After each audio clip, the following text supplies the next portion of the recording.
కార్యక్రమంలో భాగంగా శరణుల వచనామృతాన్ని మనందరికీ అందించవలసిందిగా వారితో సవినయంగా ప్రార్థిస్తూ వారికి సాదరంగా వేదికపైకి ఆహ్వానిస్తున్నాను.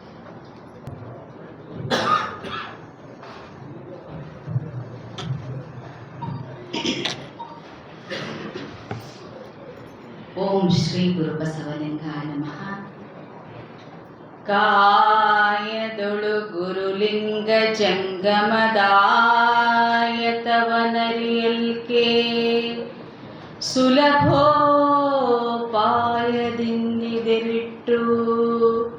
ಬಾಹ್ಯಸ್ಥಲಕ್ಕೆ ಕುರುಹಾಗಿ ದಾಯದೋರಿ ಸಮಸ್ತ ಭಕ್ತನಿಕಾಯವನು ಪಾವನವ ಮಾಡಿದ ರಾಯ ಪೂರ್ವಾಚಾರಿ ಸಂಗನ ಬಸವ ಶರಣಾರ್ಥಿ ಶರಣು ಶರಣಾರ್ಥಿ.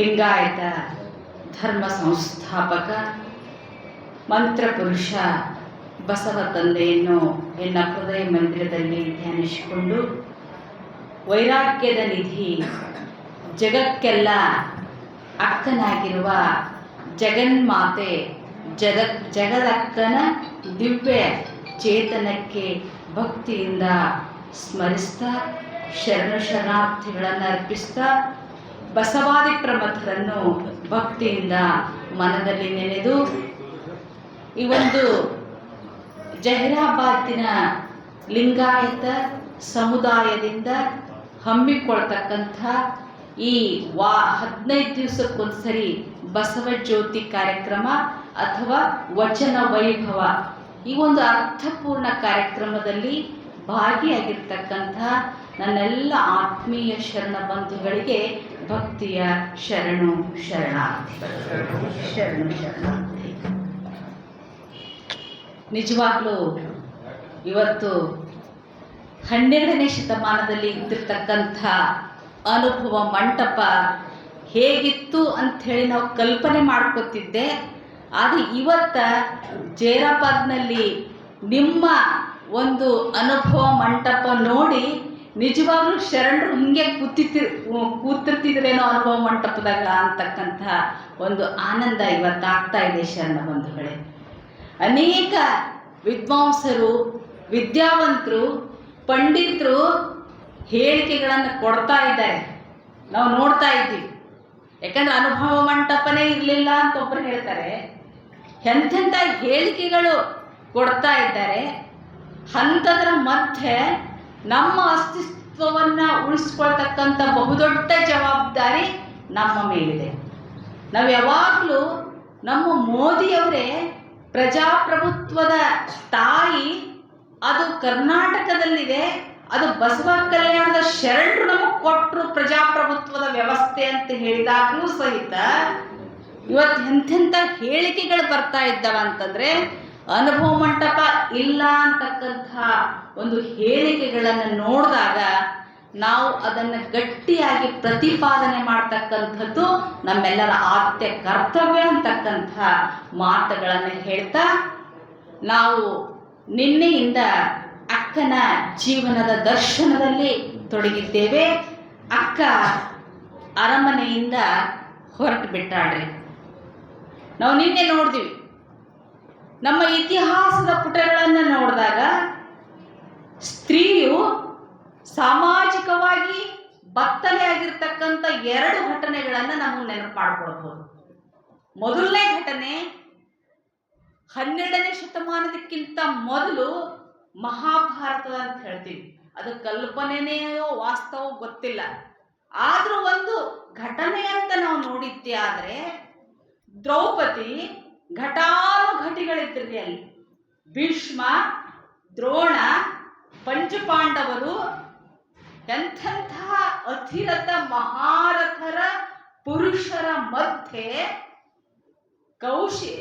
ಕೀಚಕ ಏನ್ ಮಾಡ್ತಾನೆ, ದ್ರೌಪದಿಯ ಸೀರೆಯನ್ನ ಸೆಳಿತಕ್ಕಂಥ ದೃಶ್ಯ ಘಟನೆ ನಾವೆಲ್ಲ ಕೇಳ್ತೀವಿ. ಆಕೆನ ಸಹಾಯಕ್ಕೆ ಯಾರು ಬರದೆ ವಿವಶರಾಗಿ ಎಲ್ಲರೂ ಕೈ ಕಟ್ಟಿ ಕುಂತಿರ್ತಕ್ಕಂಥದ್ದು ನಾವು ನೋಡ್ತೀವಿ. ಆಕೆ ಯಾರಿಗೆ ಮೊರೆ ಹೋಗ್ತಾಳೆ ಅಂತಂದ್ರೆ ತನ್ನ ದೈವವಾಗಿರ್ತಕ್ಕಂಥ ಕೃಷ್ಣನಿಗೆ ಮೊರೆ ಹೋಗ್ತಾಳೆ. ನನ್ನ ಮರ್ಯಾದೆಯನ್ನ ಕಾಪಾಡು, ನಾನು ಕುಲವಧು ಇದ್ದೀನಿ, ಇಂಥ ಅತಿರಥ ಮಹಾರಥರ ಎದುರೇ ನನ್ನ ಮರ್ಯಾದೆ ಹೋಗ್ತದೆ, ಮಹಾತ್ಮ ಪರಮಾತ್ಮ ಕಾಪಾಡಪ್ಪ ಅಂತ ಹೇಳಿ ಮೊರೆ ಇಟ್ಟಾಗ ಕೃಷ್ಣ ಸೀರೆ ಕೊಟ್ಟ, ದ್ರೌಪದಿಯ ಮಾನ ಉಳಿತು ಅಂತಕ್ಕಂಥ ಮಹಾಭಾರತದ ಘಟನೆ ನಾವು ನೋಡ್ತೀವಿ. ಆದರೆ ಅಂಥದ್ದೇ ಒಂದು ಘಟನೆ ನಡೀತು 12ನೇ ಶತಮಾನದಲ್ಲಿ. ಕೌಶಿಕ ಸೀರೆಯ ಶರಗನ್ನ ಹಿಡಿದು ಎಳೆದಾಗ ಅಕ್ಕ ಅಸಹಾಯಕಳಾಗದೆ, ಇಂಥ ಕಾಮುಕದ ಕೈಗಳು ಯಾವಾಗ ನನ್ನ ಸೀರೆ ಶರಗನ್ನು ಮುಟ್ಟ್ಯವೋ ಆ ಕಾಮುಕ ಮುಟ್ಟಿದ ಸೀರೆಯೂ ನನಗೆ ಬೇಡ ಅಂತ ಹೇಳಿ ಸೀರೆಯೆಲ್ಲ ಮುದ್ದೆ ಮಾಡಿ ಕೌಶಿಕನ ಮುಖದ ಮೇಲೆ, ಕೌಶಿಕ ಅಂದ್ರೆ ಸಾಮಾನ್ಯ ಅಲ್ಲ, ಕೌಶಿಕ ಏನಿದ್ರಿ ರಾಜಪ್ರಭುತ್ವ ಇತ್ತು, ರಾಜಪ್ರಭುತ್ವದ ವಿರುದ್ಧ ಹೋರಾಡಿರ್ತಕ್ಕಂಥ, ರಾಜಪ್ರಭುತ್ವದ ವಿರುದ್ಧ ದಂಗೆ ಎದ್ದಿರ್ತಕ್ಕಂಥವ್ರು 12ನೇ ಶತಮಾನದ ಶಿವಶರಣ್ಯ. ಆಕೆ ಅಸಹಾಯಕಳಾಗಲಿಲ್ಲ, ಯಾರಿಗೂ ಅಂಗಲಾಚಲಿಲ್ಲ, ನನ್ನ ಮರ್ಯಾದೆ ಕಾಪಾಡ್ರಿ ಅಂತ ಹೇಳಿ ಮೊರೆ ಇಡ್ಲಿಲ್ಲ. ಸತ್ಯ ದರ್ಶನ ಮಾಡಿಸ್ತಾಳೆ ಅಕ್ಕ ಕೌಶಿಕನಿಗೆ. ಏನು ಇಂಥ ನಶ್ವರವಾಗಿರ್ತಕ್ಕಂಥ ಶರೀರವನ್ನ ಭೋಗಿಸ್ಬೇಕು, ಆ ಸುಖವನ್ನ ಪಡಿಬೇಕಂತ ನೀನು ಹಪಹಪಿಸ್ತಾ ಇದ್ದೀಯಲ್ಲ ಕೌಶಿಕ, ಇದ್ರಾಗ ಏನದ ನೋಡು. ಅಮೇಧ್ಯದ ಮಡಿಕೆ ಅದ, ಮೂತ್ರದ ಕುಡಿಕೆ ಅದ, ಎಲುಬಿನ ತಡಿಕೆ ಅದ. ಇಂಥ ನಶ್ವರ ಶರೀರಕ್ಕಾಗಿ ನಾಳೆ ಹಂಗ ಜೊಲ್ಲು ಸುರಿಸ್ತಾ ಇದೆಯಲ್ಲ, ನೋಡಿ ದೇಹ ಅಂತ ಹೇಳಿ ಬತ್ತಲೆಯಾಗಿ ನಿಂತಿರ್ತಕ್ಕಂಥ ಘಟನೆ 12ನೇ ಶತಮಾನದಲ್ಲಿ ಬಿಟ್ರೆ ಇನ್ನು ಎಲ್ಲೂ ಘಟಿಸಿಲ್ಲ, ಮುಂದೆ ಘಟಿಸ್ಲಿಕ್ಕೂ ಸಾಧ್ಯ ಇಲ್ಲ. ಇದು ಅಕ್ಕ ರಾಜ್ಯ ವ್ಯವಸ್ಥೆ ವಿರುದ್ಧ ಧ್ವನಿ ಎತ್ತಿರ್ತಕ್ಕಂಥದ್ದು ನಮಗೆಲ್ಲರಿಗೂ ಅಭಿಮಾನ ತರ್ತಕ್ಕಂಥ ಸಂಗತಿ. ಇನ್ನು ಮುಂದೆ ನಾವು ಹೋಗ್ತಾ ಇದ್ದೀವಿ. ಅಲ್ಲ, ನೀನು ನಾನು ಹುಟ್ಟಿರ್ತಕ್ಕಂಥ ಸೀರೆ ಸೆಳೆದುಕೊಳ್ಳಬಹುದು ಮಹಾರಾಜ, ಆದ್ರೆ ನನ್ನೊಳಗಿನ ವೈರಾಗ್ಯ ನಿನಗೆ ತಕ್ಕೊಳ್ಳಿಕ್ ಸಾಧ್ಯ ಅದೇ ಅಂತ ಕೇಳ್ತಾಳ ಅಕ್ಕ. ನನ್ನ ಒಳಗಿನ ವೈರಾಗ್ಯ ಅದಲ್ಲ, ಅದನ್ನ ನೀ ಹೆಂಗ್ ಸೆಳೆದುಕೊಳ್ಳಿಕ್ ಸಾಧ್ಯ ಅದ? ಈ ಪ್ರಶ್ನೆ ಎಷ್ಟು ದಿಟ್ಟಕಂದ ಪ್ರಶ್ನೆ ಅದ.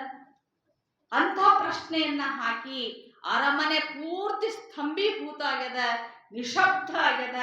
ಕಾವಲುಗಾರರೆಲ್ಲರೂ ಕಣ್ಣು ಬಿಟ್ಟು ನೋಡ್ತಾ ಇದ್ದಾರೆ. ಅಕ್ಕ ಅರಮನೆಯನ್ನ ತೊರೆದು ಹೊರಗೆ ಬಂದಿದ್ದಾಳೆ. ಆಕೆ 2 ಪಥಗಳು ಕಾಣಿಸ್ತಾ ಇವೆ. ಒಂದು ಪಥ ತಂದೆ ತಾಯಿಯ ಮನೆ, ಇನ್ನೊಂದು ಪಥ ಗುರುವಿನ ಮಠ, ಗುರುಲಿಂಗ ದೇವರು. ಆವಾಗ ದ್ವಂದ್ವದ ಸಮಯದಲ್ಲಿ ಅಕ್ಕ ಯಾಕಡೆ ಹೋಗ್ಬೇಕು ಅಂತ ಹೇಳಿ ನಿರ್ಧಾರ ಮಾಡ್ತಾಳೆ. ಅಂಥ ದ್ವಂದ್ವದಲ್ಲಿಯೂ ಸಹ ಆಕೆ ತೆಗೆದುಕೊಂಡಿರ್ತಕ್ಕಂಥ ನಿರ್ಧಾರ ಎಷ್ಟು ಗಟ್ಟಿ ಇತ್ತು ಅಂತಂದ್ರೆ ಮತ್ತೆ ಮಠದ ಕಡೆ ಹೆಜ್ಜೆ ಹಾಕ್ತಾಳೆ. ಆಮೇಲೆ ಹೋಗ್ತಾಳೆ. ಒಂದು ಕ್ಷಣದಲ್ಲಿ ಇಡೀ ಊಡುತಡಿ ಗ್ರಾಮದಲ್ಲಿ ಸುದ್ದಿ ಹೇಳ್ತದ್ರಿ. ಏನ್ ಸುದ್ದಿ ಹೇಳ್ತದ? ಹಿಂಗಾಯ್ತು, ಅಕ್ಕ ಬತ್ತಲೆ ಆಗ್ಯಾಳ, ಈಗ ಮಠದ ಕಡೆ ಹೋಗ್ಯಾಳ ಅಂತ. ತಂದೆ ತಾಯಿಗಳಿಗೂ ಈ ಸುದ್ದಿ ಮುಟ್ಟುತ್ತದೆ. ತಂದೆ ತಾಯಿಗಳ ಮನಸ್ಸು ಯಾವ ರೀತಿ ಆಗಿರ್ಬಹುದ್ರಿ? ಕಲ್ಪನೆ ಮಾಡ್ಕೊಳ್ಳಿಕ್ ಸಾಧ್ಯ ಅದೇ ನಮ್ಗ? ಆದ್ರೂ ಸಹಿತ ತಂದೆ ತಾಯಿಯರು ಓಡಿ ಬರ್ತಾರೆ. ಮಠಕ್ಕೆ ಹೋಗಿರ್ತಾಳೆ ಅಕ್ಕ, ಗುರುಗಳಿಗೆ ನಮಿಸ್ತಾಳೆ. ಗುರುಗಳು ನಮೋ ನಮೋ ಅಂತ ಹೇಳ್ತಾರೆ. ಅವಾಗ ಜನ ಸೇರ್ತಾರೆ, ಎಲ್ಲರೂ ಸೇರ್ತಾರೆ. ಗುರುಗಳು ಏನೋ ಹೇಳೋದಿಲ್ಲ. ತನ್ನ ಗುರಿಯ ಸ್ಪಷ್ಟತೆ ಅಕ್ಕನಿಗಿತ್ರಿ. ಆಕೆ ಕೇಳಲಿಲ್ಲ ಗುರುವಿಗೆ, ನಾ ಎಲ್ಲಿ ಹೋಗ್ಲಿ ಗುರುವೆ, ಹ್ಯಾಂಗ್ ಮಾಡ್ಲಿ, ನಿಮ್ಮ ಮಾರ್ಗದರ್ಶನ ಬೇಕು ಅಂತ ಕೇಳಲಿಲ್ಲ. ಆಕೆಗೆ ಕಲ್ಯಾಣದ ಕಡೆ ಹೋಗ್ಬೇಕು, ಶರಣರ ಸಂಘದಲ್ಲಿ ಬೆರಿಬೇಕು, ತನ್ನ ಲಕ್ಷ್ಯವನ್ನ ಮುಟ್ಟತಕ್ಕಂಥ ಒಂದು ಪಥ ಗಟ್ಟಿ ಇರುವ ಕಾರಣ ಗುರುಗಳಿಗೂ ಆಕೆ ಗೊತ್ತಿತ್ತ. ಆಕೆ ಮನಸ್ಸು, ಈಕೆ ಸಾಮಾನ್ಯವಾಗಿರ್ತಕ್ಕಂಥ ಹೆಣ್ಣು ಮಗಳಲ್ಲ, ಅಸಾಮಾನ್ಯಳು. ಈಕೆಗೆ ಯಾರಿಗ ಮಾರ್ಗದರ್ಶನ ಬೇಕಿಲ್ಲ ಅಂತ ಹೇಳಿ ಅವರು ಮುಗ್ಧವಾಗಿ ಸುಮ್ಮನೆ ನಿಂತಿದ್ದಾಗ ತಂದೆ ತಾಯಿಯ ಮನಸ್ಸು ಬಹಳ ವರ್ಷಗಳ ಮೇಲೆ ಹೆತ್ತಿರ್ತಕ್ಕಂಥ ಅಪರೂಪದ ಸೌಂದರ್ಯದ ಖಣಿಯೇ ಮಡಿಲಿಗೆ ಬಂದಿದ್ದೇನೋ ಅಂತಕ್ಕಂಥ ಅಕ್ಕ ತಂದೆ ತಾಯಿಗಳು ನೋಡ್ತಾರೆ, ಮಗುವಿನ ಹಾಗೆ ಬೆತ್ತಲೆ ಆಗಿ ನಿಂತಾಳ್ರಿ ಅಕ್ಕ.